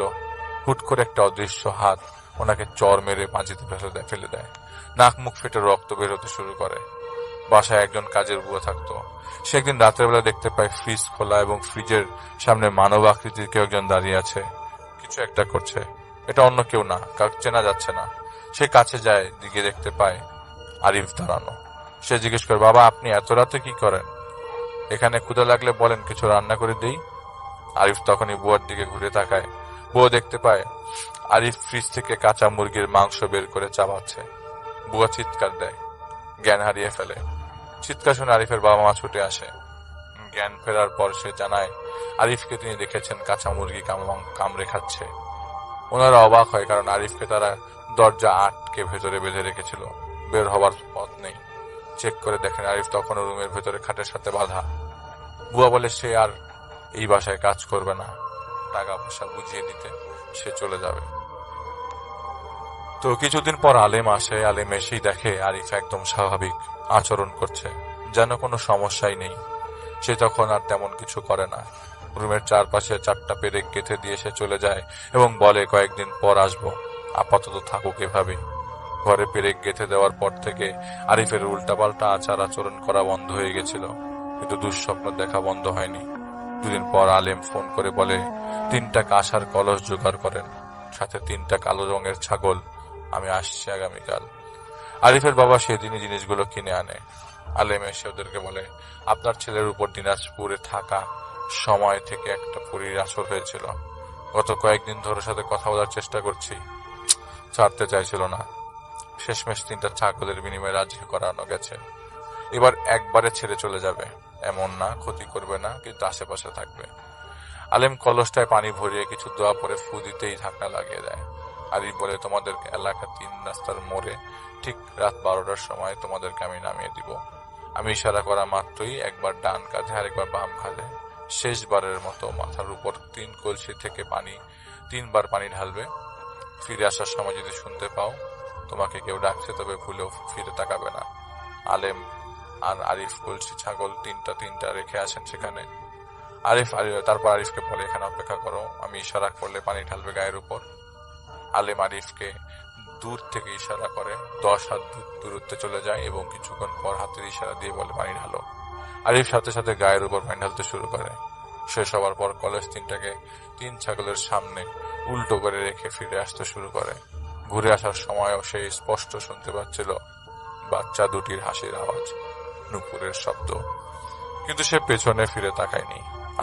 আলেমের কাছে আসতেই আলেম আরিফকে একটা সাদা চাদরে ঢেকে দিয়ে 3বার দুয়া পরে ফু দিয়ে বলে, বাসায় যাও, 2 রাকাত নফল নামাজ পড়ে আল্লাহর কাছে হেফাজতের দোয়া করো। আলেম ওর বাবা মাকে বলেছিল ওর বয়স যখন 21 বছর হবে তখন যেন ওকে বিয়ে দেওয়া হয়, না হলে সমস্যাটা শুরু হতে পারে। সেই বাসায় ফিরে এসে নামাজ আদায় শেষ করে শুয়ে পড়ে। সেদিন থেকে আর কখনো কোনো দুঃস্বপ্ন দেখেনি, কিন্তু মাঝে মধ্যে একা একা কোথাও থাকলে সে অনুভব করে তার পাশে কেউ যেন ঘোরাফেরা করছে। সে উপস্থিতি টের পায়, কিন্তু কোনো সমস্যা এরপর থেকে আর হয়নি। ধন্যবাদ আপনাকে রাজন ভাই।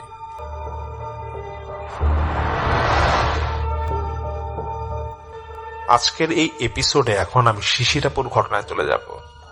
শিশিরাপুরকে আপনারা অনেকেই হয়তো চিনেন, ওনার বেশ কিছু ঘটনা আমি আগের কোনো এপিসোডে প্রচার করেছিলাম। শিশিরাপুর খুলনায় থাকেন এবং বর্তমানে তিনি খুলনাতেই আছেন। ওনার সাথে আমার পরিচয় হয় আরো 4-5 মাস আগে। তখন তিনি একদিন আমাকে ফেসবুকে নক করেন এবং বলেন যে, ভাই, আমার কাছে বেশ কিছু ঘটনা আছে, আপনাদের শোতে যদি পারেন প্রকাশ করতে পারেন। তো আমি খুব বেশি আগ্রহী তখন যখন উনি বলে যে, ভাই, আমার সাথে সবসময় কিছু জিনের সাক্ষাৎ হয় এবং সেই জিনগুলো আমার সাথেই থাকে, সেই জিন রিলেটেড অনেক ঘটনা আছে, আপনি কিন্তু আপনার শোতে প্রচার করতেই পারেন। তারপর একের পর এক কিছু ঘটনা শিশির উপর আমাকে পাঠায়, যেটা আমি প্রচার করি এবং আপনাদের থেকে অনেক ভালো ফিডব্যাক পাই। অনেকে আমাকে আবার বলেছেন যেগুলো তো অবাস্তব ঘটনা, কিন্তু আমি বলবো যে কোনো কিছুই অবাস্তব না যদি তা আপনি বিশ্বাস করেন। এবং আশ্চর্যের বিষয় হচ্ছে এটা যে শিশিরাপুর প্রতিটা ঘটনা জাহিদ ভাই শুনেন এবং তিনি আমাকে বলেছেন যে আসলে শিশিরাপুর ঘটনা বাস্তব, এটা সম্ভব। তো শুরুতে যেটা বলবো যে শিশিরাপুর জন্মটা হয়েছিল কিন্তু কোন একটা দায়ের মাধ্যমে। সেই দায় ছিল জিন, তাকে একটা সময় পাওয়া যায়নি পরে। এবং শিশিরাপু মানুষ এবং জিনের সংমিশ্রণে তৈরি, এটা শিশিরাপু আমাকে নিজে বলেছেন এবং কোন একটা মাধ্যমে ওটা আমি জানতে পেরেছি। শিশিরাপুর আমাকে রিসেন্টলি আরেকটা কথা বলেন, যেটা সবচেয়ে অবাক করা কথা, যে ওনাকে কোনো এক সময় কোনো এক হুজুর বলেছিল যে আপনার বিয়ে যদি কখনো হয় তাহলে মানব জাতি কারোর সাথে হবে না, জিনের সাথে হবে। এবং শিশিরাপু আমাকে এটাও বলে যে, ভাই, আমার জন্য অনেক বিয়ের প্রপোজাল আসছে, কিন্তু কোথাও কোনো বিয়ে আমি করতে পারি নাই, যে কোনো কারণে বিয়েটা ভেঙে যেত। এবং এই সমস্যার কারণে তিনি আমাদের পার্শ্ববর্তী দেশ ভারত এবং বাংলাদেশে অনেক হুজুর দেখিয়েছেন, অনেক জায়গায় গিয়েছেন, কিন্তু কোনো সমস্যার সমাধান করতে তা কেউ পারে নাই। তো যাই হোক, আমি ওনার ঘটনার একটা যেটা বলছি, ছোট ঘটনা, যেটা শিশিরাপু আমাকে কয়েকদিন আগে বলে যে, ভাই, আমার একটা ছোট ঘটনা আছে এরকম যে আজ থেকে 8 মাস আগে আমি একদিন রাতে স্বপ্ন দেখি যে আমি স্বপ্নের মাঝে দেখছি যে আমি একটা কোন সুন্দর একটা দেশে চলে গিয়েছি, যেটা বাংলাদেশ বা পৃথিবীর কোনো দেশ না, এটা অন্য একটা জগৎ। চারপাশে সব প্রাসাদের মতো, অনেক পুরুষ মহিলা ওখানে মানে চলাচল করছে, কিন্তু তাদের চেহারা দেখা যায় না।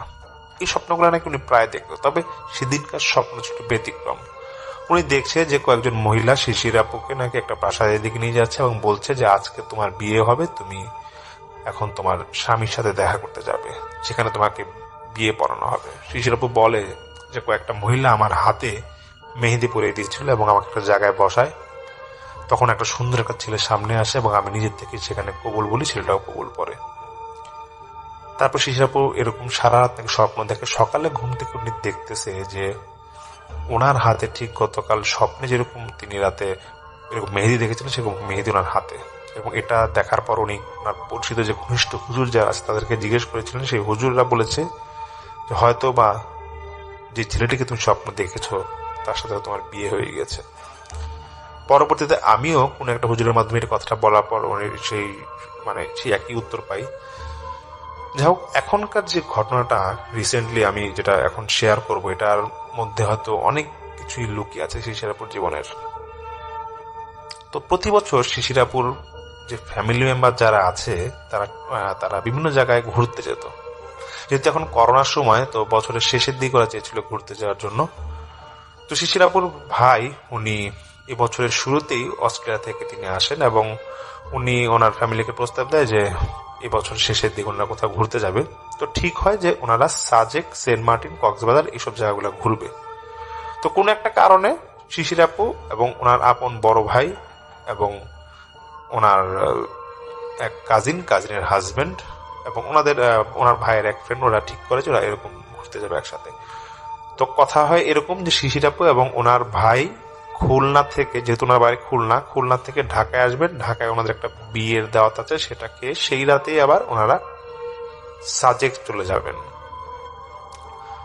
এবং ঢাকাতেই ওনার সব কাজিন যারা আছে বা অন্যান্য যারা আছে যারা একত্রিত হয়ে সাজেকের দিকে যাবেন।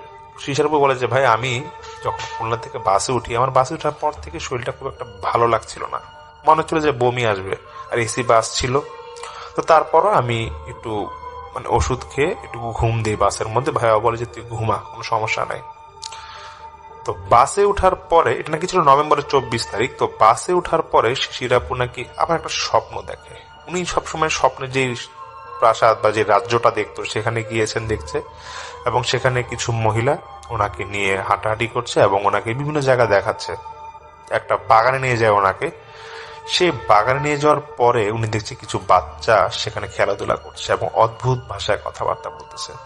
শিশিরাপু উনি দেখে একটা গাছের পাতা না খুব সুন্দর লাগে এবং টান দিয়ে পাতাটা ছিঁড়ে। তো এটা যখন পাতাটা উনি ছিঁড়ে, হঠাৎ করে ওনার ভাই ওনাকে ঝাঁকা দিয়ে বলতেছে যে শিশির, কিছু খাবি নাকি? বাসটা তো এখন ফেরিতে উঠবো আমরা এখন। শিশিরাপু হঠাৎ করে ঘুম ভাঙে ওনার। উনি দেখতেছে যে স্বপ্নে তিনি যে গাছের পাতাটা ছিঁড়েছিলেন এটা ওনার হাতে, এবং এখানে কয়েকটা পাতা ছিল। তখন শিশিরাপুর ভাই বলতেছে যে এই পাতা তুই কই পাইলি? শিশিরাপু বলতেছে যে ভাই আমি বলতে পারবো না কই পাতা পাইলাম। শিশিরাপুর ভাই আবার বলতেছে এগুলো বাদ দে তো, পাতাগুলো ফালা, তাড়াতাড়ি বাইরে আয়, দেখে ফেরিতে নাম, যদি ওয়াশরুমে যাওয়া লাগে একটু ওয়াশরুমে যেয়ে নেবে, একটু ফ্রেশ হ। তো শিশিরাপুর যে ঘটনাগুলা, যে ওনার সাথে সবসময় জিনগুলা থাকে, এটা কিন্তু ওনার ভাই, ওনার বাবা মা সবাই জানে, ফ্যামিলির অনেকেই জানতো। যাই হোক, ওনার ঢাকা গিয়ে পৌঁছায়।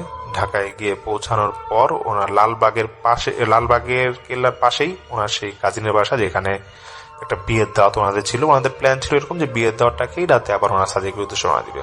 তো শিশিরাপু বলে যে ভাই আমি সেই বাসায় যখন যাব, আমি যখন বাসায় ঢুকি তখন স্যান্ডেলটা খুলে যখন ফ্লোরটা পাড়া দিব, হঠাৎ করে আমার পাটা গরম লাগতেছে কেন জানি। তা আমি হঠাৎ করে খেয়াল করি যে একটা বয়স্ক মহিলা, এবং সেটা ছিল আমার কাজিনের শাশুড়ি। এবং আমি জানতাম যে সেই মহিলাটা জাদু টোনা কুফরি করে এবং সে আমাকে অনেক আগে থেকে দেখতে পারতো না। এটা আমরা জানতাম, ফ্যামিলির মাধ্যমে আর কি জানতাম, যেহেতু আমার সাথে সবসময় জিন থাকতো, এগুলো উনি পছন্দ করতো না। তো শিশিরাপু বলতেছে যে হঠাৎ করে সেই মহিলাটা আমাকে সে ঘরে ঢুকতে হাতে এসে ধরে এবং আমার হাতটা মনে জ্বলে যাচ্ছিল। সঙ্গে সঙ্গে আমি রুমে ঢুকি, আমাকে একটা রুম দেওয়া হয়, সেই রুমে ঢুকি, ফ্রেশ হয়ে দেখতেছি যে আমার হাতের যে অংশটা সেই কাজিনের শাশুড়ি ধরেছে সেখানে পুরো পুড়ে গেছে এবং লাল হয়ে গেছে। আমি আমার ভাইয়াকে সঙ্গে সঙ্গে এটা দেখাই এবং আমার ভাইয়া বলেছে ঠিক আছে তুই একটু রেস্ট নে, তারপরে দেখা যাবে, এগুলা ওই মহিলা এখানে আসবে না, সমস্যা নাই। শিশিরাপু বলে যে ভাই আমাকে 3টা ল্যাব দেওয়া হয় যে আমার এতটা জ্বর এসেছিল যে কাঁপুনি বন্ধ হচ্ছে না। আমার ভাইয়া বেশ ভয় পেয়ে যায়। ডাক্তার আসে, আমাকে কিছু ওষুধ দেয় এবং বলতেছে এটা কেমন কিছু না, হালকা জ্বর, কিন্তু আপনার কাঁপুনি কেন যাচ্ছে না বুঝলাম না।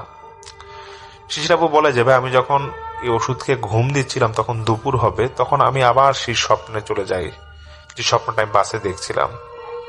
সেখানে দেখতেছি যে স্বপ্নে আমাকে 4 জন মহিলা মুখে পাতলা কাপড় দিয়ে মুখটা ঢেকে রাখছে এবং আমাকে পুরোটা রাজ্য বা যে প্রাসাদ আছে সেগুলো ঘুরে দেখাচ্ছে।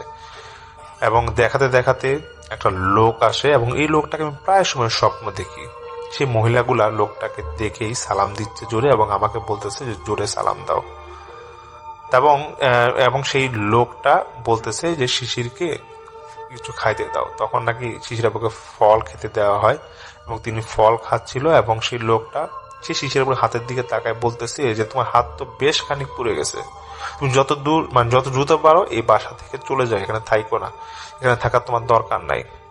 কিন্তু শিশির আপু একটা কথাই যে এই লোকটাকে প্রায় দেখি, লোকটা কে, কিন্তু শুধু একটাই শুনতে পাচ্ছিল যে বাকি যে মহিলাগুলা ছিল সেই লোকটাকে কাজী সাহেব নামে সম্বোধন করতেছে। যাই হোক, এটা ঘটার পর শিশির আপু হঠাৎ করে ঘুম ভাঙে, দেখতেছে যে ওনার যে কাজিন এবং কাজিনের শাশুড়ি ওনার রুমে আসছে এবং এটা দেখার পর উনি বলতেছে যে আমার ভালো লাগতেছে, একটু ঘুমাতে দেন, আপনি চলে যান। সঙ্গে সঙ্গে শিশির আপুর ভাই আসে এবং ওনারা ডিসাইড করে যে ওনার বেশিক্ষণ বাসায় থাকবে না, ওনারা নাকি সন্ধ্যার পর পরে আরেক জায়গায় চলে যায়। চলে যাওয়ার পর শিশির আপু ওনারা ওই বাস স্ট্যান্ডে মনে হয় সব কাজিনরা বা যারা ছিল তারা সন্ধ্যার পর পর 8টার দিকে একসাথে একত্রিত হয়ে ওনারা সেই সাজেকের উদ্দেশ্যে রওনা দেয়। তো পরের দিন সাজেকের উদ্দেশ্যে যখন ওনারা রওনা দেয়, পরের দিন নাকি সকাল লেগে পৌঁছায়। তো পৌঁছানোর পরে শিশির আপু উনি তো ওনার রুমটা পায় এবং ওনার যে কাজিন বা ভাইরা আছে ওনারা ওনাদের রুম পায়। তো শিশির আপু বলতেছে ওনার ভাইকে যে ভাইয়া আমি একটু রেস্ট নিব, তোমরা যেখানে ঘুরো, আমার শরীরটা খুব ভালো লাগতেছে, আমার খুব খারাপ লাগতেছে, আর গতকাল তো জ্বর ছিল, এখন দেখো আমি কিন্তু সম্পূর্ণ সুস্থ, তবে আমার খুব ঘুম আসছে, একটু ফ্রেশ হবো। তো শিশির আপু উনি নাকি ঘুমাচ্ছিল ওনার রুমেই, সাজেকে যে রুমটা ওনাকে দেওয়া হয়েছিল, কিন্তু ঘুমানোর সময় খুব আর কি অস্বস্তি লাগতেছিল, মনে হচ্ছিল যে এই রুমের মধ্যে অন্য কেউ হয়তো বা আছে এবং চলাচল করতেছে এই রুমে। তবুও উনি যে ওনার ঘুমের ওষুধ ছিল এগুলা খেয়ে উনি ঘুম দেয় এবং তিনি আবার দেখতেছে যে স্বপ্নের মধ্যে যে এখন সে আগের জায়গায় চলে গেছে এবং বিভিন্ন লোক বিভিন্ন ভাষায় ওরা কথা বলতেছে। এটা দেখে উনি কিছুই বলতে পারবে না, ওনার কথা উনি কিছু বলতে যাবে কেউ কথাটা আটকাই দিচ্ছে না, কথা বলতে পারতেছে না। হঠাৎ করে একটা মহিলা এসে বলতেছে যে কাজী সাহেবের সাথে তুমি পরিচয় হও, তোমার পরিচয় হওয়া দরকার। তখন সে কাজী সাহেব বলতেছে যে তুমি আমাকে চিনো, আমি কে? তো শিশির বাবু বলতেছে না, আপনি কে? তখন বলতেছে যে আমি তোমার জন্মগত পিতা, আর তুমি যাকে এখন বর্তমানে দুনিয়াতে পিতা মনে করতেছো সে তোমার পালক পিতা, আর তোমার মা যে সে ঠিকই তোমার মা, কিন্তু পিতা হচ্ছে আমি। তোমার সাথে এখন যে পিতা তোমার সাথে যে আছে তোমার বাড়িতে সে তোমার আসল পিতা না। তোমার যে ভাই বোন আছে তাদেরকে আমি তোমার সাথে পরিচয় করাই দিব, তারা এই রাজ্যেই থাকে। শিশাবু বলতেছে আপনি এগুলো কি বলতেছেন, আমি তো কিছুই বুঝতেছি না। তখন সে কাজী সাহেব বলতেছে যে তাহলে আমি ঘটনাটা প্রথম থেকে শুরু করি, একটু মনোযোগ দিয়ে শুনো। ঘটনা ছিল এরকম যে তোমার মা তোমার নানা বাড়ির সবচেয়ে সুন্দরী একজন মহিলা ছিল। সমস্যাটা ঘটাইছে তোমার মায়ের দাদা, সে বড় কামের লোক ছিল এবং সে অনেক বড় মাপের একজন হুজুর ছিল সেই অঞ্চলের, যেখানে তোমাদের বাড়ি, তোমার নানা বাড়ি আর কি। তো সেই কাজী সাহেব বলতেছে যে আমি মাকে দেখার জন্য আমি খুব পাগল থাকতাম, যেহেতু তোমার মাকে আমি আগের থেকে পছন্দ করতাম, কোন একভাবে আমি তোমার মাকে দেখতে পাই। যাই হোক, আমি এরকম মাদ্রাসায় যখন পড়া শুরু করি, কোনো একদিন তোমার নানা বাড়িতে একটা ওয়াজ মাহফিল হবে, তখন আমি তোমার মাকে লুকায় যখন বাড়ির ভিতর ঢুকে দেখতে যাব, হঠাৎ করে তোমার মায়ের দাদা, সে কিনা খুব ধার্মিক ছিল, সে আমাকে দেখে ফেলে এবং সে আমাকে সেই রাতেই ডেকে আমাকে বলতেছে যে তুমি এই বাড়িতে ঢুকতে গেছো কেন, তোমাকে তো আমি চিনে গেছি, তুমি তো মানুষ জাতির কেউ না। তখন সেই কাজী সাহেব বলে, তখন আমি স্বীকার করি যে হ্যাঁ আমি মানুষ জাতির কেউ না, আমি জিন, আমি মানুষ রূপে এই মাদ্রাসায় পড়তাম, এখন এই মাহফিলে আসছি এবং আপনাদের বাড়ির যুবক মেয়ে আছে তাকে আমি পছন্দ করি, তাকে আমি বিবাহ করতে চাই। তখন শিশাপুর মায়ের দাদা সে নাকি বলে এটা কোনোভাবে সম্ভব না, তোমাকে অনুরোধ করছি তুমি এখান থেকে চলে যাও।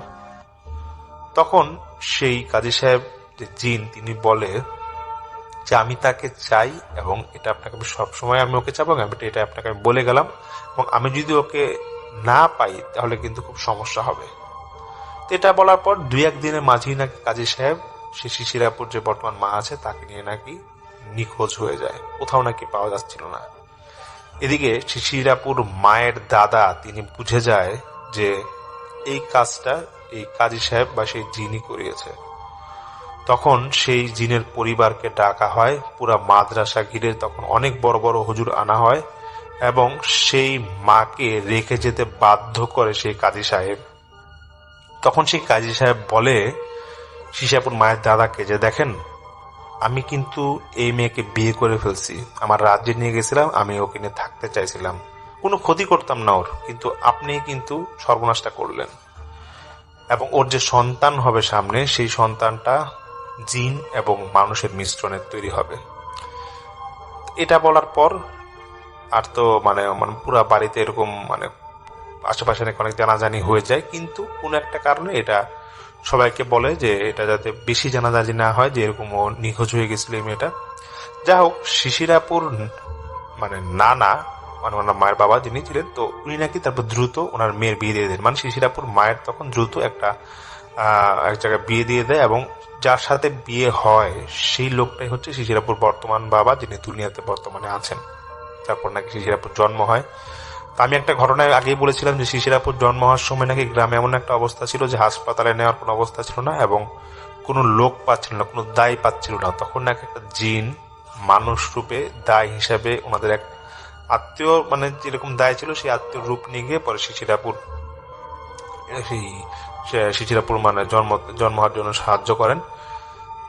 যাই হোক, তার পরবর্তী তারপরে তো সেই কাজী সাহেব শিশিরাপুরকে স্বপ্নে এরকম বলতেছে যে দেখো, যেটা সত্য এটা তো গোপন করার কিছু নাই, তবে এটা ঠিক যে তোমার মা এগুলা কিছুই বিস্তারিত জানে না এবং তোমার বাবা এগুলা বিস্তারিত কিছুই জানে না। আমার বয়স অনেক বেশি, এই যে এখানে যে রাজ্য দেখতেছো এখানে সবাই আমাকে খুব সম্মান করে। তারপর সেই শিশিরাপুকে বলতেছে সেই কাজী সাহেব যে তুমি বিশ্রাম করো এবং তোমার বিশ্রামের প্রয়োজন, আমি আবার আসবো এবং তুমি এটা মাথায় রাখবা যে কোনো মানব জাতির সাথে তোমার বিয়ে হয় নাই, তোমার বিয়ে হয়ে গেছে অলরেডি একটা জিনের সাথে এবং সেই জিনটাকে তুমি মাঝে মাঝে প্রায় সময় দেখো। তো যাই হোক, শিশিরাপুর তো ঘুমায় গেছে, তো হঠাৎ করে ওনার মনে হচ্ছে যে দরজা জানি কি নক করতেছে এবং উনি সঙ্গে সঙ্গে দেখতেছে তখন নাকি প্রায় সন্ধ্যা। উনি দরজাটা খুলে যে বারান্দাটা ছিল, সাজেকের যে হোটেল যে বারান্দাটা ছিল, সেখানে একটা ছেলে, পাঞ্জাবি পরা ছেলে একটা আসছে, খুব সুন্দর দেখতে। এবং শিশিরাপুর একটা কথাই, ছেলেটাকে আমি কোথায় দেখছি। ছেলেটা কয়েকটা ফল একটা ট্রের মধ্যে নিয়ে শিশিরাপুকে বলতেছে যে এগুলো আপনার খাবার, আপনি খেয়ে নেন। শিশিরাপু আমাকে বলে যে সামির ভাই, আমি মনে মনে এই খাবারগুলোই ভাবতেছিলাম যেগুলো এখন আমার খেতে পেলে খুব ভালো হতো এবং আমাকে তখন সেই খাবারগুলো দিয়ে যাওয়া যায়। তখন আমি সেই খাবারগুলো খাই এবং আমি যখন রুমে একটু বসে বসে ঘুমাচ্ছিলাম না, বসে বসে রেস্ট নিচ্ছিলাম আম্মুর সাথে, ওনার মায়ের সাথে উনি তখন ফোনে কথা বলছে। হঠাৎ করে ওনার বড় ভাই আসে এবং আসার পর বলতেছে যে শিশির কি অবস্থা, তো দরজা খোলা কেন? তখন শিশিরাপু বলতেছে যে ভাইয়া মাত্র খাবার দিয়ে গেল আর তুমি খাবার অর্ডার দিচ্ছ, ফলমূল খাবার অর্ডার দিচ্ছ কেন? শিশিরাপুর ভাই বলতেছে যে আমরা তো সারাক্ষণই বাইরে, তুই ঘুমাচ্ছিস, তোকে ডিস্টার্ব করি নাই, এই ফলমূল তোকে কে দিল? ফলমূল তো অর্ডার আমি করি নাই। শিশিরাপু বলতেছে যে তাহলে পাঞ্জাবি পরা ছেলেটা কে? তখন সেই হোটেলের কেয়ারটেকারকে ডাকা হয়, যারা বলতেছে যে না, পাঞ্জাবি পরা আমাদের এখানে কেউ নাই আর আমরা পারমিশন ছাড়া কোনো খাবার দিই না আর আমাদের এখানে তো ফলমূল দেওয়ার কোনো ব্যবস্থা নাই, আমরা তো যেখানে ভাত মাংস বাস এগুলাই তো আমরা জাস্ট মোট কথা লাঞ্চ এবং ডিনার শুধু এগুলাই দিই। যাই হোক, শিশিরাপু বুঝে যায় বিষয়টা কি, কিন্তু তিনি কাউকে বলেন না। পরবর্তীতে ওনারা কক্সবাজার চলে যায় সেই সাজেক থেকে। তো কক্সবাজারে যেতে যেতে ওনাদের রাত প্রায় 8টা বাজে।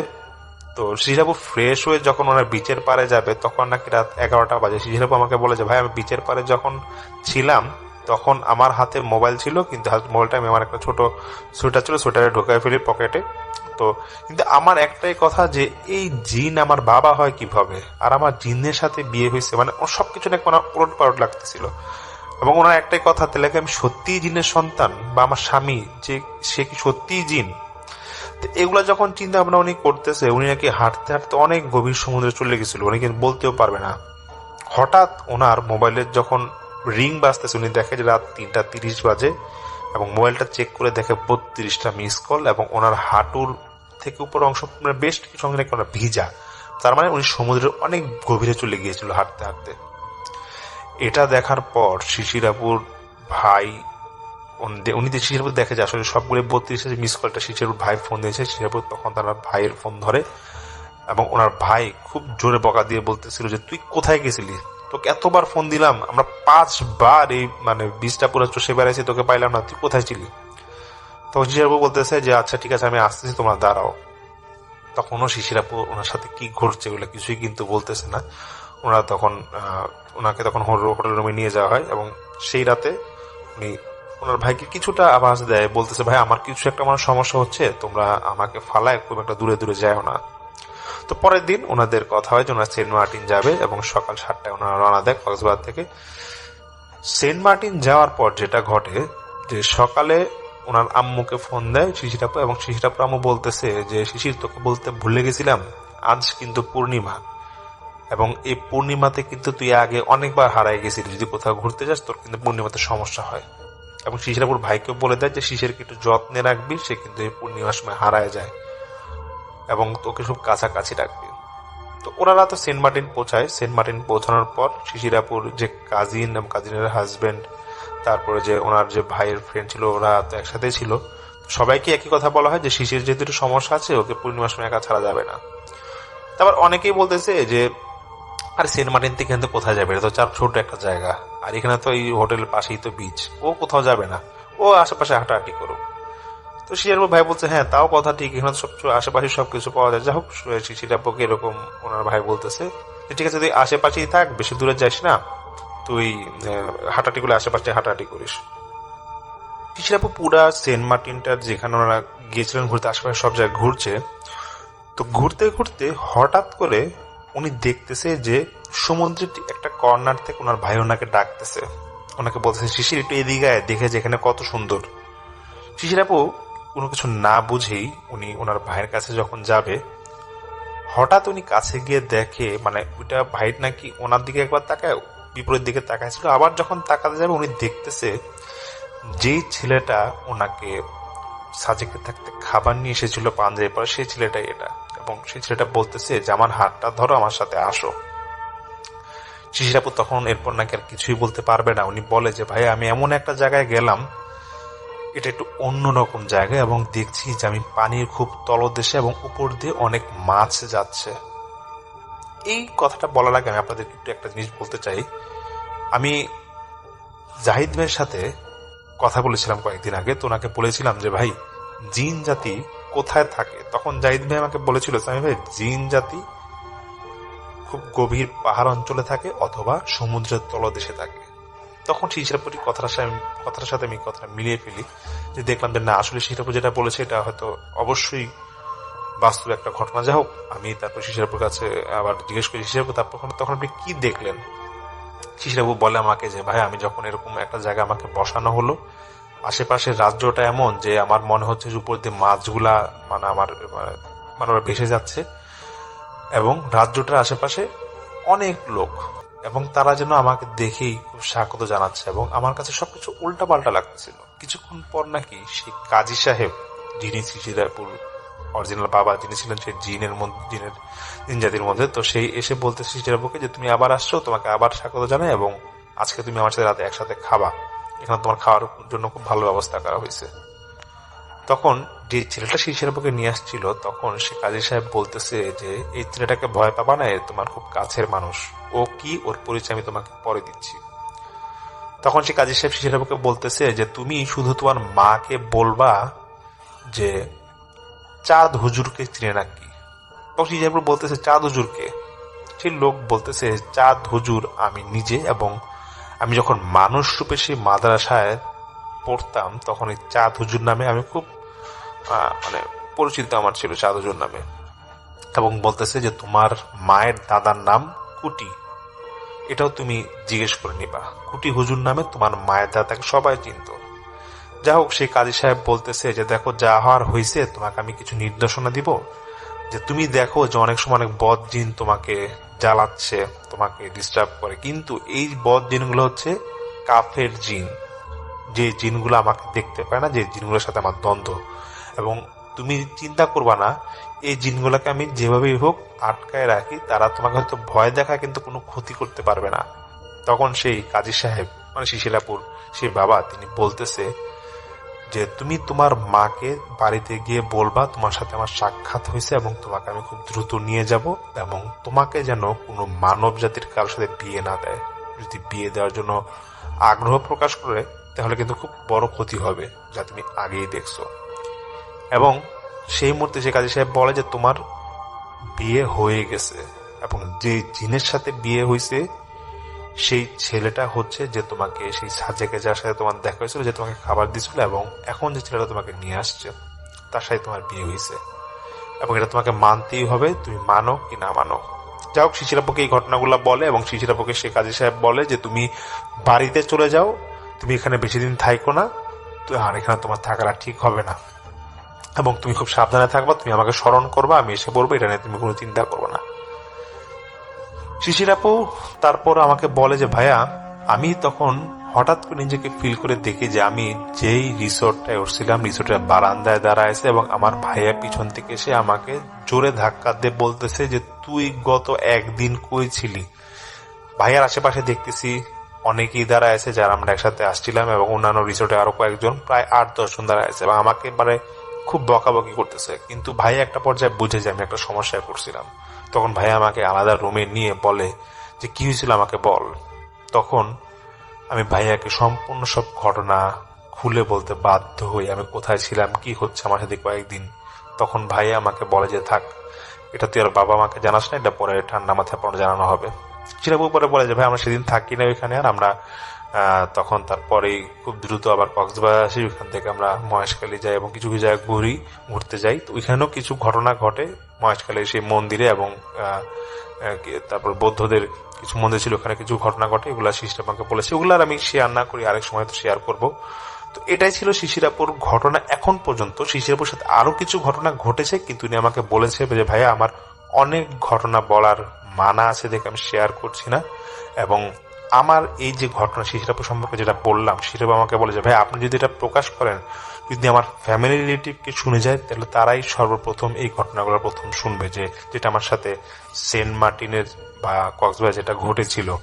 শুধুমাত্র তার যে ভাই, বড় ভাই, তিনি আগে জানতেন, আর কেউ জানে না। তো ধন্যবাদ শিশির আপুকে এই ঘটনাটা পাঠানোর জন্য।